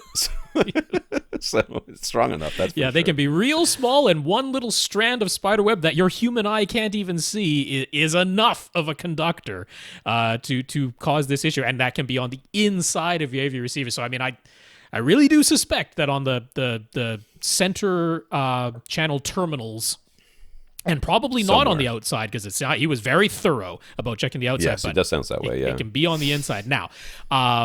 X4400, you're almost certainly out of warranty period by now, but it would not hurt to call Denon, because it's just like, hey, this receiver was working, now it isn't. At the very least, you could have it professionally cleaned if that's all it is, but I suspect that you can probably get this AV receiver functioning again. I think so. Too. If you're able to run it in stereo mode like you were, and it was fine, then it's not like the whole thing is kaput. It seems to be these one particular, binding post just for the center channel that's causing this problem. But to answer the other questions just directly, because we do, in particular, Denon and Marantz in 2020, the models that they brought out, the ones that end in a 700 for Marantz or end in a 15, or end in a 15 for Marantz or end in a 700 for Denon, they touted how they have this preamp mode, which is a new feature that they've got in there, at least for the ones that have pre-outs, of course, on the back. So it's like the X3700 and up, and the, I guess pretty much all of them in the Marantz lineup have pre-outs. So they have this pre-amplifier mode, and what that does is it does completely disconnect the electrical connection to the built-in amplifiers when you activate it, which is why if you put it into preamp mode, you can't do a mix of external and internal amplifiers anymore. It is purely a preamp now. It completely cuts the electrical connection to the internal amplifiers. So if your AV receiver had this feature and you put it into preamp mode, and the issue is that it's the built-in amplifier causing it to go into protection, that should prevent that from ever happening.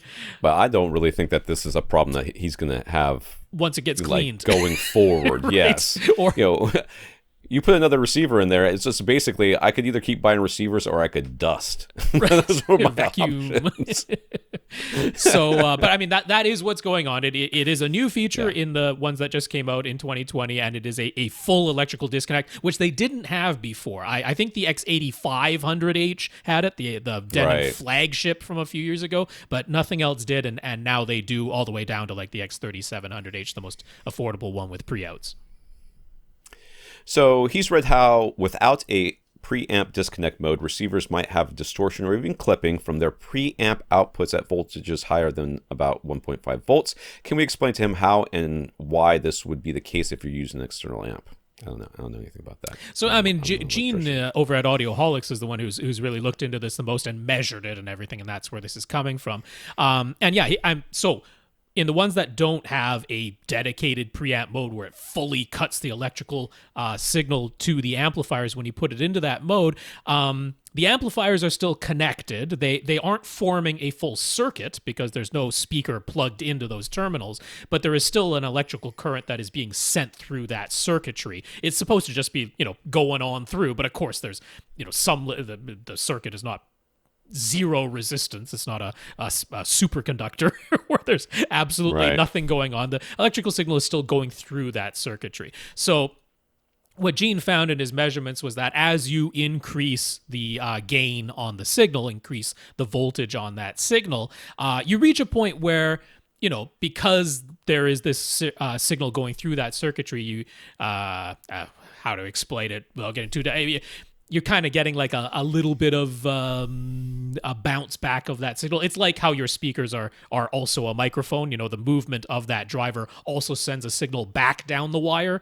So when the signal goes through the amplification circuit, there's capacitors and resistors and things in there that send a little back wave signal that comes back the way it came, more or less is what's going on there. And at a high enough voltage, you can start to measure that. You can start to detect it. And so he was saying that it's getting to the point where you can measure that there is some amount of distortion being added to the preamp signal once you get above about 1.5 volts. Now, thankfully, most external amplifiers reach their full output potential at a 1.5 volt signal, but some require higher. Some will be 1.8 volts or 2 volts even, but most max out at right around 1.5 volts. So in the vast majority of scenarios, it's no issue, which is exactly why they're designed that way. But it is possible in some setups with particular amplifiers that require more voltage to get to their full output potential, that you can get this measurable amount of distortion. Now, I mean, one of the other funny things was that people have measured the amount of distortion in an amplifier versus what they can actually hear in a blind listening comparison. And oh boy, it takes a lot. It takes a lot more than you would think in a blind test to detect it. So the amount that Gene measured, like objectively, it's there. I don't question the measurement at all. Yeah, it's there. Is it audible? That's highly debatable. Okay. So this defect has soured him on Denon a little, although he still likes the feature set very much. What about the new Anthem models, though? The MRX540 in particular? Do we think it might be a better choice? I'm never going to tell you to buy another receiver or something like that because of something like this, where we think it can be fixed for free. It's very hard for me. Can you find a different receiver from a different manufacturer that has a feature set that you'll like as much or maybe more? Yes. Will you pay more for it? Well, it's going to be more than zero, so yes. I do think that this is not something that I think it's not time yet to give up on Denon. This is not a defect with the product. I don't think. I think this is just an unfortunate coincidence. Hair lying across a couple things on the inside of your receiver. It could even be copper wire inside on the inside part of the terminal. That can happen over time. Something gets a little bit frayed as it's heating and cooling constantly That's another reason to call Denon too, is to say, hey, I don't think it's on the outside. I think it's on the inside. Where should I look? What should I do? And hopefully you can get somebody who's a technician on the phone with you to kind of walk you through it. Yeah, for sure. Because and it could be as simple as you do take it to a repair shop and they replace the binding post on the center channel and it fixes the problem. And it's really not a very costly repair at all. So I wouldn't give up on the Denon you already have yet. I would see if it's an easy fix, even if it might just be cleaning or an easy repair. Then if you're like, no, I still want to get a new AV receiver. Now, I got no problem with the new Anthems. I think they look great. The 540, 740, and 1140. Really nice feature sets in those. They don't have HDMI 2.1, but they are hardware upgradable to have it. So that is an option going down the road. Now, one reason I think that you in particular might like the Anthems is because you mentioned that you really did enjoy digging into the Odyssey Editor app. Right. And if you want to dig into, not really an app in this case, it'll be on your laptop. It's a full piece of software. But if you really want to dig into it, then Arc Genesis, Now, this is one reason I might steer some people away from Anthem, but you might enjoy it in particular is because you kind of need to dig into ARC Genesis to really get the most out of it. It's one of the systems where you're either going to want to just run it and leave everything at default, or you really need to dig into it. There's kind of no in between. It's either extreme, because one of the things I don't like about Anthem ARC is that you cannot change anything after running it. You have to make all the adjustments before running it. And what I'm thinking of in particular is crossovers, because if you're using Odyssey like you have been, after you've run Odyssey, you can easily go in just to the AV receiver. You don't even have to open the app and change the crossover frequency of any of the speakers, and you don't have to run Odyssey all over again. You can't do that with Anthem ARC Genesis. What you can do is manually tailor the bottom end roll-off of your speakers and the top end roll-off of your subwoofers. You can adjust all of that and then run it through the process. But if you want to make a trial and error change, you got to do the whole thing again. You can't just, after the fact, leave the equalization you've done and change something as simple as the crossover or the assignment of small or large of your speaker or something like that. So you do have to dig into that thing and really start adjusting those curves if that's the type of thing you want to play with. But that might be really fun to you. So, I wouldn't steer you away. They're really quite reasonably priced, those new Anthem AV receivers. And if it just tickles your fancy, and you like that idea of really digging into the software, then yeah, it can do even more than the Odyssey Editor app, and might be a fun choice. All right. One of the thing he was wondering about, his Sierra RAW towers are rated at 89 dB sensitivity. HTM 200 SEs are rated at 87. And the Sierra 2EX center is 85. Anytime he has run Odyssey, his center was given a 6 dB trim level boost, while the other 4 speakers were at 0 or close to it. It didn't necessarily seem way off, but could the differences in the sensitivity have anything to do with the DIN malfunction?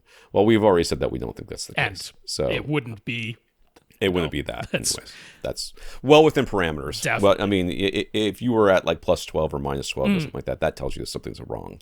But anything within, that's not either plus 12 or minus 12 means that Denon's doing what it's supposed to be doing. Yep. Jack bought a pair of Philharmonic Audio Affordable Accuracy Plus bookshelf speakers to use as surrounds. They're pretty decent size at 9 inches wide, 14 inches high, and 11 inches deep, and weighing 16 pounds. Jack's room is still under construction. There's a soffit along each side wall, and he wants to mount his surround speakers up high. He already put wood blocking where the speakers will be mounted to the sides of the soffits. Okay. Yeah, so in the image, if you're looking on YouTube, and just to describe it to Tom, so the upper right-hand corner there, so you see the soffit that's running left to right across the image, that's going down one side of his wall. So in the upper right-hand corner, which is going to be like the rear right corner is what we're looking at, you can see he's got this blocking in his soffit, and that's where he plans to mount his surround speaker on the side of the soffit there. I guess those things in the box below it, the round things, are lights? Yes. Is that? Yeah, those are sconces. So the screen is going to be on the left side of the image that we're looking at. So he's hoping we can recommend speaker mounts that will work for his setup, allow him to aim the surround speakers as desired, and provide a tidy look. So these are... Oh, so he wants to just... These are just bookshelf speakers. So he needs the weird clamping ones. Yeah, because these don't have any type of mounting hardware built into the cabinets. They don't have a threaded insert. They don't have a mounting point on them. And they're fairly sizable and not super light. Now, one of the things I was looking at, though, is... I mean, they are like 14 inches tall. Right. And that soffit only looks like, I don't know, it's about a foot.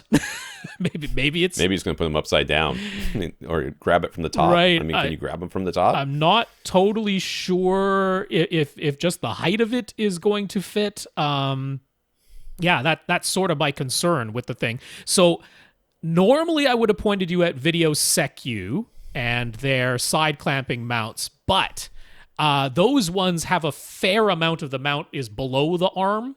So there's a different one that I found, which is actually like it clamps front to back. But the thing about this is that you can actually change the vertical angle on the arm. So these ones are from a company called Coty Tech. That's Coty with a C, so Coty Tech, Coty Tech, and they're front to back clamping. Now, the image that I'm showing, you might be like, oh, that extends too long. You can change the amount of extension. The front part of that clamp can move in and out of the collar. I can't see what he's. I have to click on you can I can't see click what on he's that. talking about. So you can change the total depth of the arm as well as then clamping it front to back, and you can change the angle on that arm, and the arm mounts very low on the mount. So I think that gives you your best shot of it physically working, but you're gonna want to kind of measure and be a bit careful here. Yeah, but the thing is, with this front to back style instead of side to side, you have the option of laying the bookshelf speaker on its side, because as a surround speaker, there's not really any problem laying it sideways. Now, if it's a side clamp mount, usually that would make it too wide to fit in the side clamp, but this being a front to back clamp, you can totally do it. You can lay the bookshelf speaker on its side, and that will allow it to clear the height restriction of your soffit. So I think it checks all the boxes. They're $45 a pair, so they're by no means crazy overpriced or anything like that. So yeah, Coty Tech front to back clamping wall mounts is where I would point you. Okay. Okay, Carl. Carl would like to hear our answers to a question posted on Gear Patrol. Is that like Paw Patrol? I think it's like Paw. Is that a cartoon? It's a cartoon with little cartoon animals. It's a website. Gear Patrol. Whatever. Yeah. What does hi-fi even mean anymore is the name of the article or question or whatever. They fielded answers from several pros at companies like Macintosh, Audio Engine, Cambridge Audio, and several others. I did not read it, so I don't know what they said. And they gave a preamble describing how the term hi-fi originated in the 1950s to describe the difference in quality between recorded formats with vinyl and reel-to-reel and AM radio, which universally sucks. And was not considered hi-fi. No. By any definition, it's not AV grade. That's right. That sort of gave way to the stereo in the 70s, and then the transition to digital audio on CDs in the 80s. But then quality took a back seat to convenience with the explosion of Napster and the iPod. Then streaming, but now we're back to quality being touted, since streaming is now offering quote unquote lossless and quote unquote higher res options that claim to be better than CD quality. Indeed. The general consensus of the pros quoted in the article is that hi-fi means faithfully reproducing the recorded format, but today there are a lot more formats to choose from. So you have to be ready for just about anything. Only one person, Louis Dorio from Ortofon. What is that? I don't know. I'm not familiar with that company. All right. Mentioned room acoustics as being part of the equation, and only Alex Monroe from Q Acoustics mentioned the importance of continuing to experience live music as a frame of reference for keeping in touch with the original aims of hi-fi. So what's our take? So I that's so much stuff in there that I have to go back to the beginning. What does hi-fi even mean anymore? Yeah. What does it mean? I mean, first of all, it's short for high fidelity, so there's that. That's what it means. Yes. Literally, objectively, and truthfully, that's what it means. So I think there's two actual definitions for hi-fi in the world of AV. Hi-fi is sometimes linked intrinsically to a format, and that format might be Blu-ray or CD or FLAC or whatever it is that has MQA, whatever that has been deemed as being the best is now considered, hi-fi, and that hi-fi-ness, and it might be vinyl for some people, right? So that hi-fi-ness is intrinsically linked in their minds to whatever that thing is.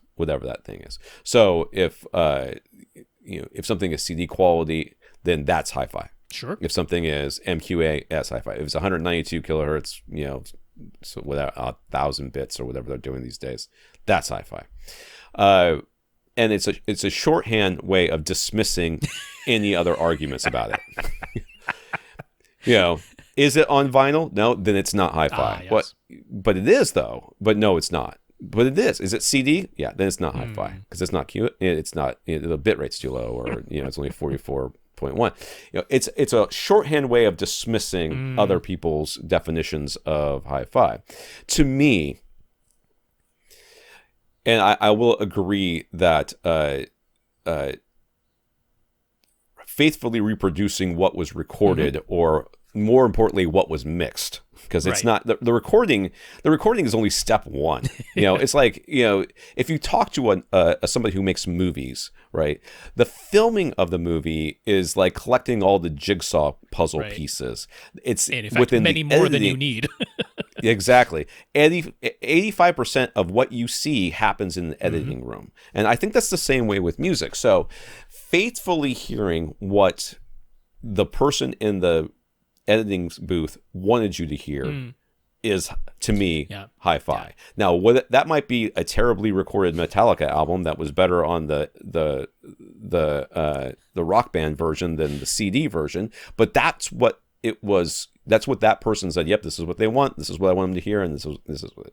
So to me, it's not so dependent on format or delivery mechanism. It is, am I hearing what that person wanted me to hear? So that means having either speakers in a room that is set up so that the room gets out of the way so you can hear the music properly. Is that having headphones that are extremely accurate and reproduce everything the way that it was supposed to be, and it's not overblown Dr. Dre bass garbage headphones? It comes down to a mixture of all those things. I don't care if it's MP3, 320 kilobits per second. I don't care if it's CD or MQA or streamed on Tidal or over Pandora. I don't care. If in the end what enters my brain is what that person who mixed it and put this together with the artist and the recording designer intended, then that is hi-fi. All right. So you're for creator's intent. As long as you are getting the creator's intent, that is hi-fi to Tom. And I'm in agreement with that. Just to add my 2 cents on this, the format to me doesn't matter a whole lot. There was quite a bit in the answers that were given by the pros about, various formats and all this type of stuff. And I'm like, format doesn't matter to me outside of if it is a format that literally cannot deliver to my playback system the original signal as intended. If it has limitations that it can't do that, then I don't consider that high fidelity. I go by the definitions of the words high fidelity, which is that you are able to discern all the things that are supposed to be there, and if that is literally being lost because it's a 96 kilobit MP3, then that's not high fidelity. So it has to be at least good enough that all the sound that is supposed to make it to my playback system makes it to my playback system. And then on the playback system side, to be high fidelity, well, it has to be able to reproduce that signal that was sent to it accurately. And that definitely does include the room that you're in, because if the room you're in is so bad acoustically that it, under no circumstances, no matter what your gear you're using, are you able to hear accurate sound, then that's not a high fidelity room. And that is, I consider the room to be 50% of the playback system. So it was interesting to me that only one person even mentioned it out of all these professionals talking about their high bitrate formats and what their particular pieces of gear can do, that only one person was like, yeah, it also depends on the room you're in. So I'm in agreement with that. And yeah, that's it. Does the signal make it to my playback system? And then can the playback system deliver it, including the room? If it can, without any loss, even if it's minimally so, even if it just barely does it, that's still high fidelity. Right. And that's where I think I fall in that. I want to be agnostic to delivery method. Right. Let's say, you've got speakers that can extend up to 50 kilohertz. Yeah. Right. We can, none of us can hear it, but it can do it. It doesn't matter that you've got all this other sound that it can make, and maybe does make. How would I know? And because I can't hear it. Right. So if I had speakers who were not as well extended as yours, but everything within the recorded range is being reproduced by those speakers, that's all I need. Right. That's what I need. I don't care that my speakers roll off at 13 kilohertz because there's no information in this music that's above 13 kilohertz. So what do I care? It doesn't matter. Now, if there is information up there, then I care, and then I need new speakers. But that's I don't I find it very hard to stomach people who use their system or their knowledge or their language as a weapon to put other people down, and that happens in every hobby. Yeah, every hobby. It sure does. Yeah. I'm getting into cycling, and it is so you could see it's the same thing. You're like, oh, where'd you get that jersey? I'm like, Amazon. Shut up! It was like $12. I'm cheap. I'm not buying a $60 jersey. I cycle once a week. Stop Classic example of wine tasting, right? It can go absolutely nuts, just like audiophile stuff, guys. But one example that I think is just funny just because it's objective and it's a test tone and it has nothing to do with, emotional response to music or anything, which was another thing the pros got into. If you get the right emotional response, then maybe that's hi-fi. Nothing of that. Just playing a hearing test sweep. How high can you hear in frequency response? How much have I lost just because I'm getting older now?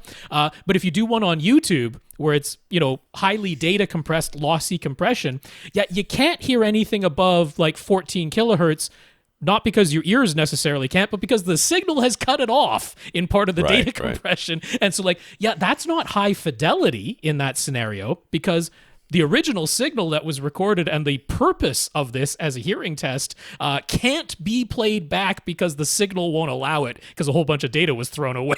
So, there you go. There's an example of high fidelity being important. Yeah, no doubt.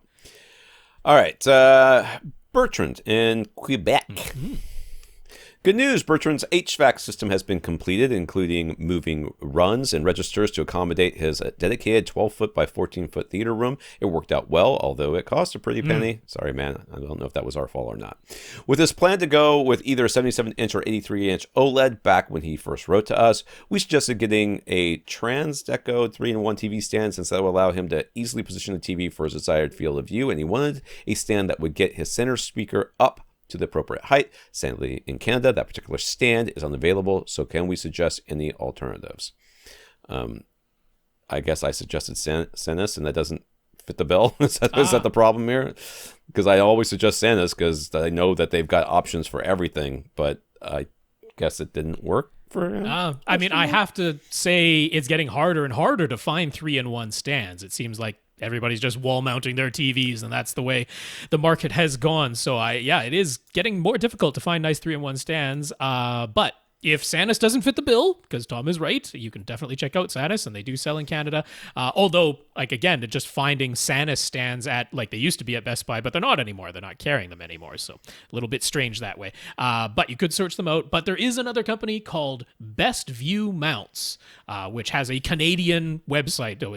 They put the CA at the beginning, ca.bestviewmounts.com, and they have some nice 3-in-1 stands, including ones very similar to the Transdeco, where they have a proper center channel shelf that is at an appropriate height, and then you can mount the TV just above that. So ca.bestviewmounts.com if Sanus doesn't work for you.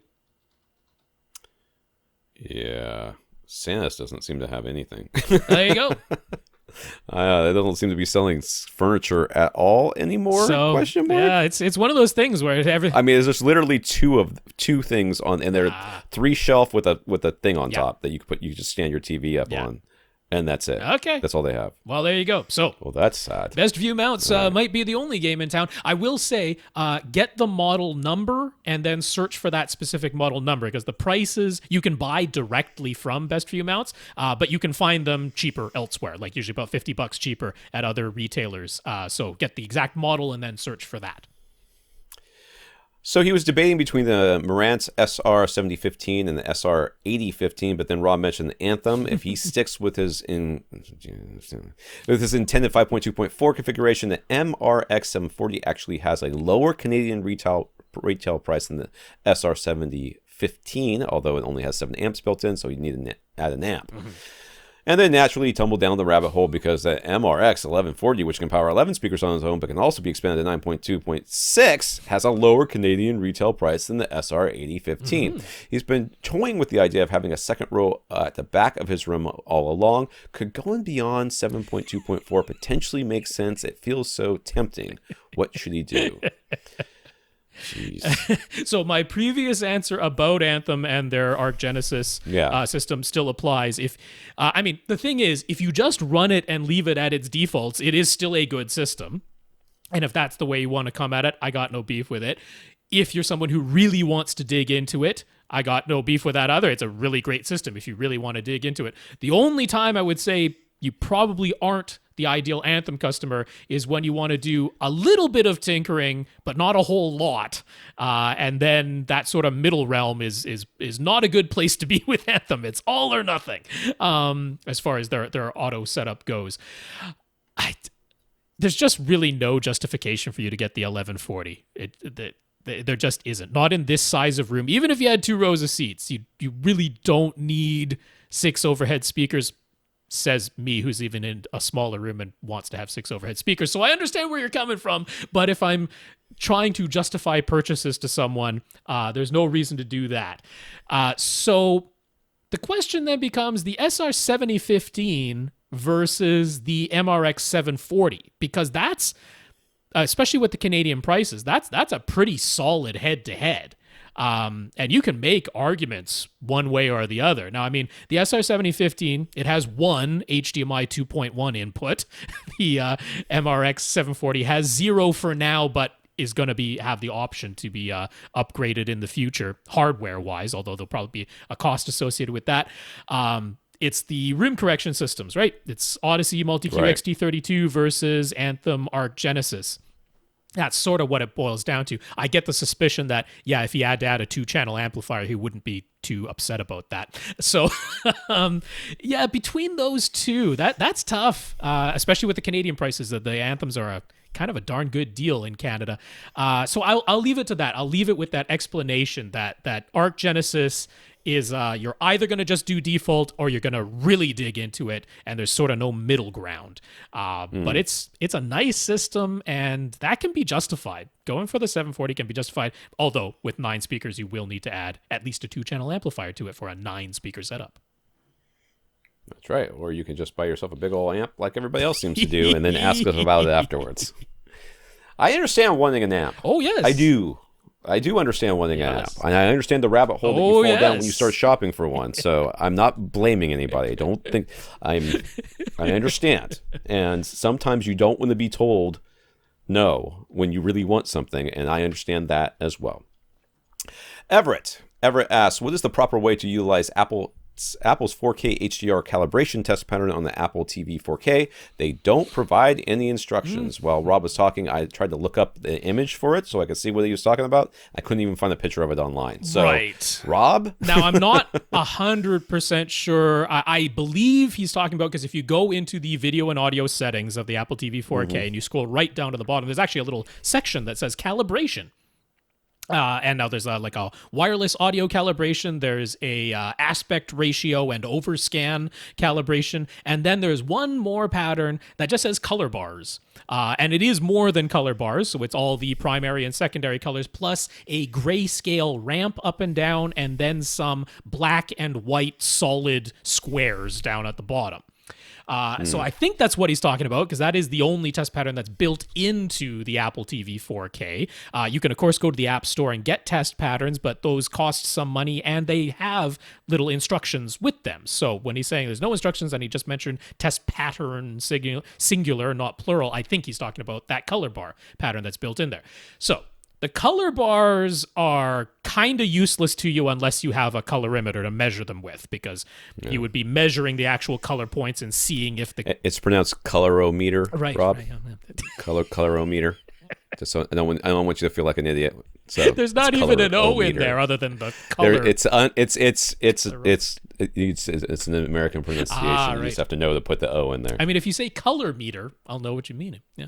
But yeah, those are a little bit useless to you, other than, I don't know, if you're somehow the colors of your TV are so off that you're like looking at the red patch and it's orange. Well, I guess that's a hint.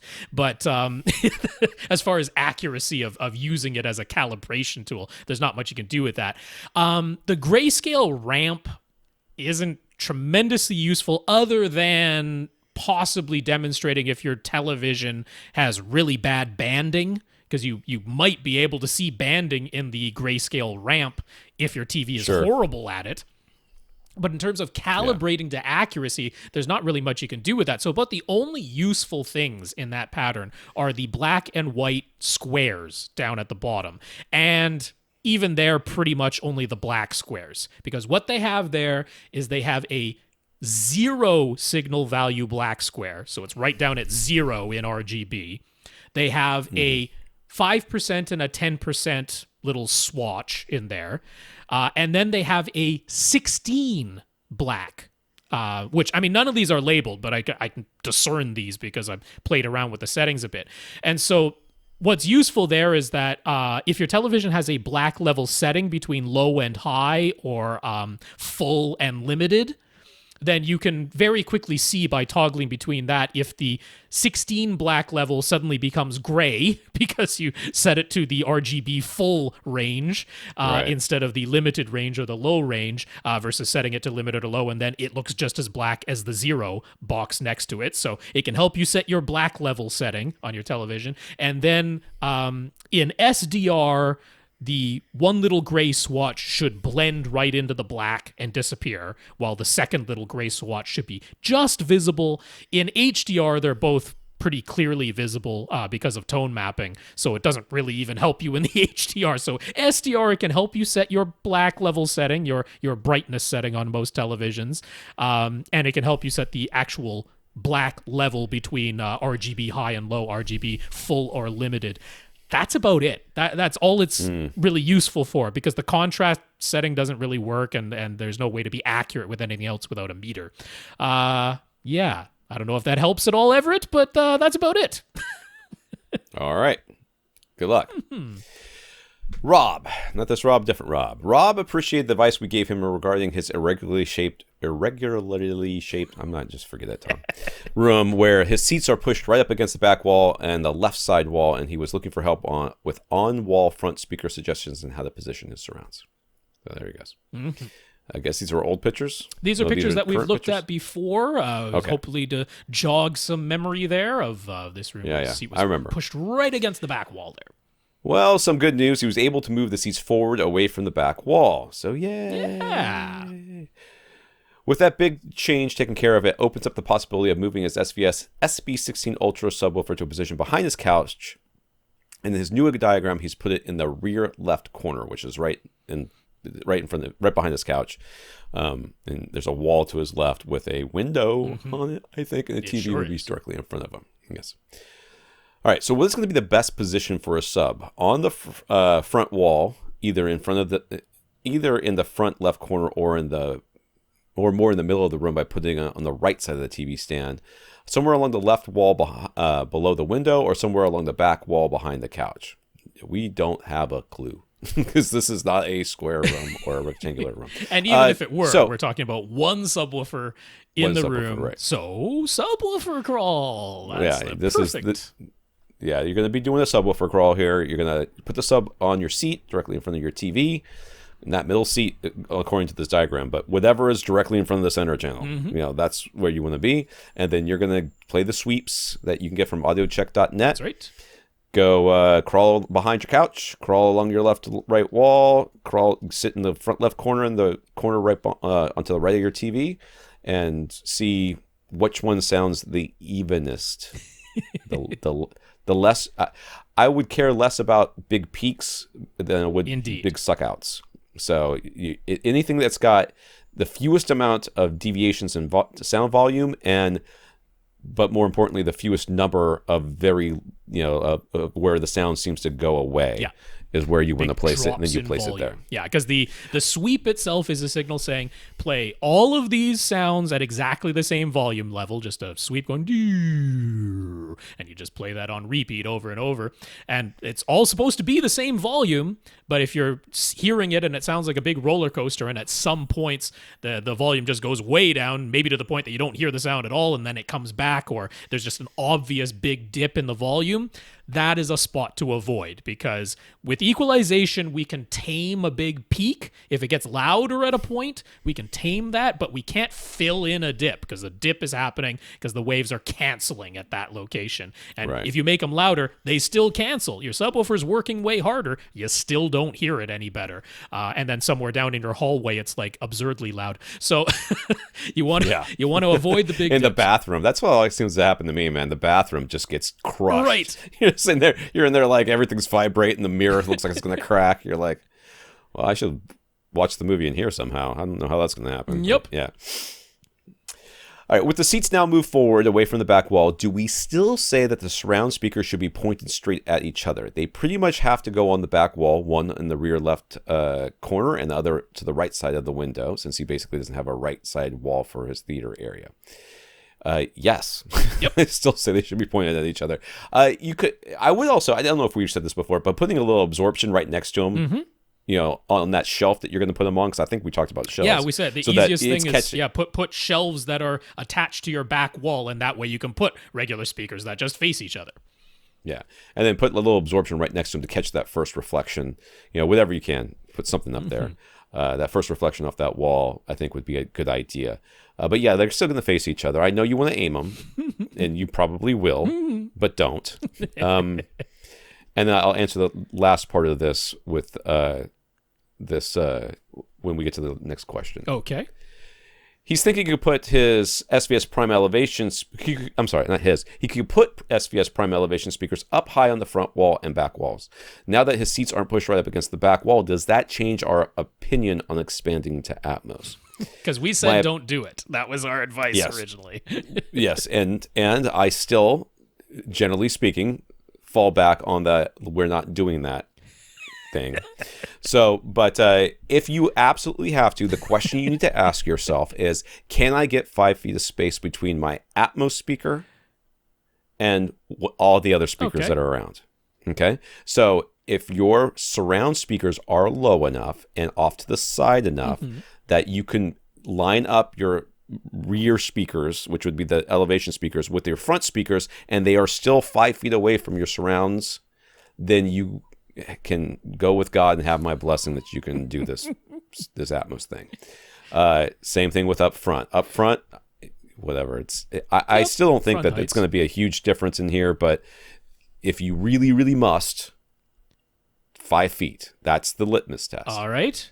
Now, because my suspicion is that the biggest problem in this entire setup, I'm very happy that you got the seat away from the back wall. Congratulations, because that is going to be a big help. But the biggest problem remains, as we said the last time, the acoustics of this room, because acoustic treatments are not really going to be an easy thing. He was saying you can probably have some curtains, but probably not a lot more than that, and curtains are not going to do very much at all. But maybe a tiny bit of help, but very, very little is what curtains are going to do acoustically. So that is probably the biggest thing holding back the fidelity that we were talking about of this system is going to be the room acoustics in here. So I am not going to say you are verboten from ever expanding to Atmos in here. If you did it with prime elevation speakers on the front wall and the back wall, that's a reasonable plan. But I wouldn't run out and get them right away. You're talking about getting new front speakers. Do that first. You're talking about needing to do a subwoofer crawl for your subwoofer. Do that first. Get all of that going first. Get everything optimized in a 5.1 system. Play some Atmos content. I know the front of your AV receiver is not going to say Atmos because you only have it set to 5.1. That's fine. Play some. And if you're like, I am just missing sounds from coming above me, like you wouldn't believe. Well, which is going to happen. It was just going to happen because he's going to believe it happens. I would not allow. I would say the last thing I would spend money on in this home theater would be Atmos speakers. I would spend money on sound absorbers. Yes. 100. 2 foot by 2 foot by 2-inch thick or printed panels from GIC. If I ever get them, we're about $125 a pop. Yeah. All right. I mean, that's not cheap, but it's certainly not breaking the bank expensive. Right. If we start integrating these things into this room, start absorbing some sound around here, that's where you start, and then we can start talking about Atmos, and even then, Atmos. Yeah, it's down the line. There are definitely other things to address and take care of before we worry about Atmos. That's the last. I'm not saying never. I'm saying it is literally the last thing to spend your money on. I honestly think you need a dedicated room before you even consider Atmos. It's like once you can find a room in your house or a different house that you can be dedicated to this, then you start talking about Atmos. Once all else has been addressed and you're still looking for something more to add, okay, Atmos time. Gotcha. But it is... We might even let you buy an amp before you do. But it is not before any of those other things. It's like, oh my God, did Tom say buy an amp? All right, well, that's the end of the questions. We got to the end of the list. We want to thank our listeners of the week. We want to thank Matthew for going to avrant.com and clicking on the Buy Us a Cup of Coffee link and leaving us a PayPal donation, as well as our 124 patrons over at patreon.com, including Steve and Bertrand. Indeed, Matthew, thank you very much for that PayPal donation. Really do appreciate that. And patreon.com/AVRant podcast for anybody who would like to sign up for an automatic monthly donation, a voluntary subscription, if you want to think of it that way. And big thanks to our 124 patrons, including Steve and Bertrand. And we thank our listeners for our notes of gratitude from Aaron, Seth, Tyler, Andrew, Rob, and Shannon. Thank all of you for thanking us. Yeah, for sure. Aaron, Seth, Tyler, Andrew, Rob, and Shannon. Really appreciate the notes of gratitude for keeping the podcast going, the notes of encouragement. It's really appreciated. And as always, a big thank you to everybody who continues to listen and send in your questions. We cleared out our topic list. It's a good time to send us some questions. There you go. And if you want to send us questions, all you have to do is send them to question@avrant.com. That's how you get your question answered on this podcast. Send them there, and we will put you in the queue. For AVRant, I'm Tom Andry. And I'm Rob H. Now stay in and listen to something.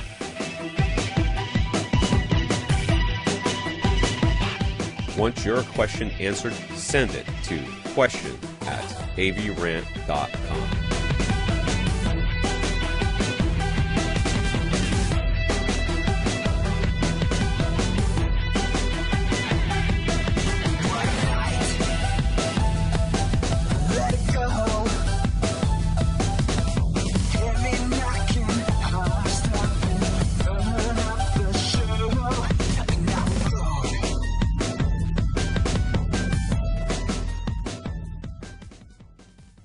This is AVRant. Now go out and listen to something.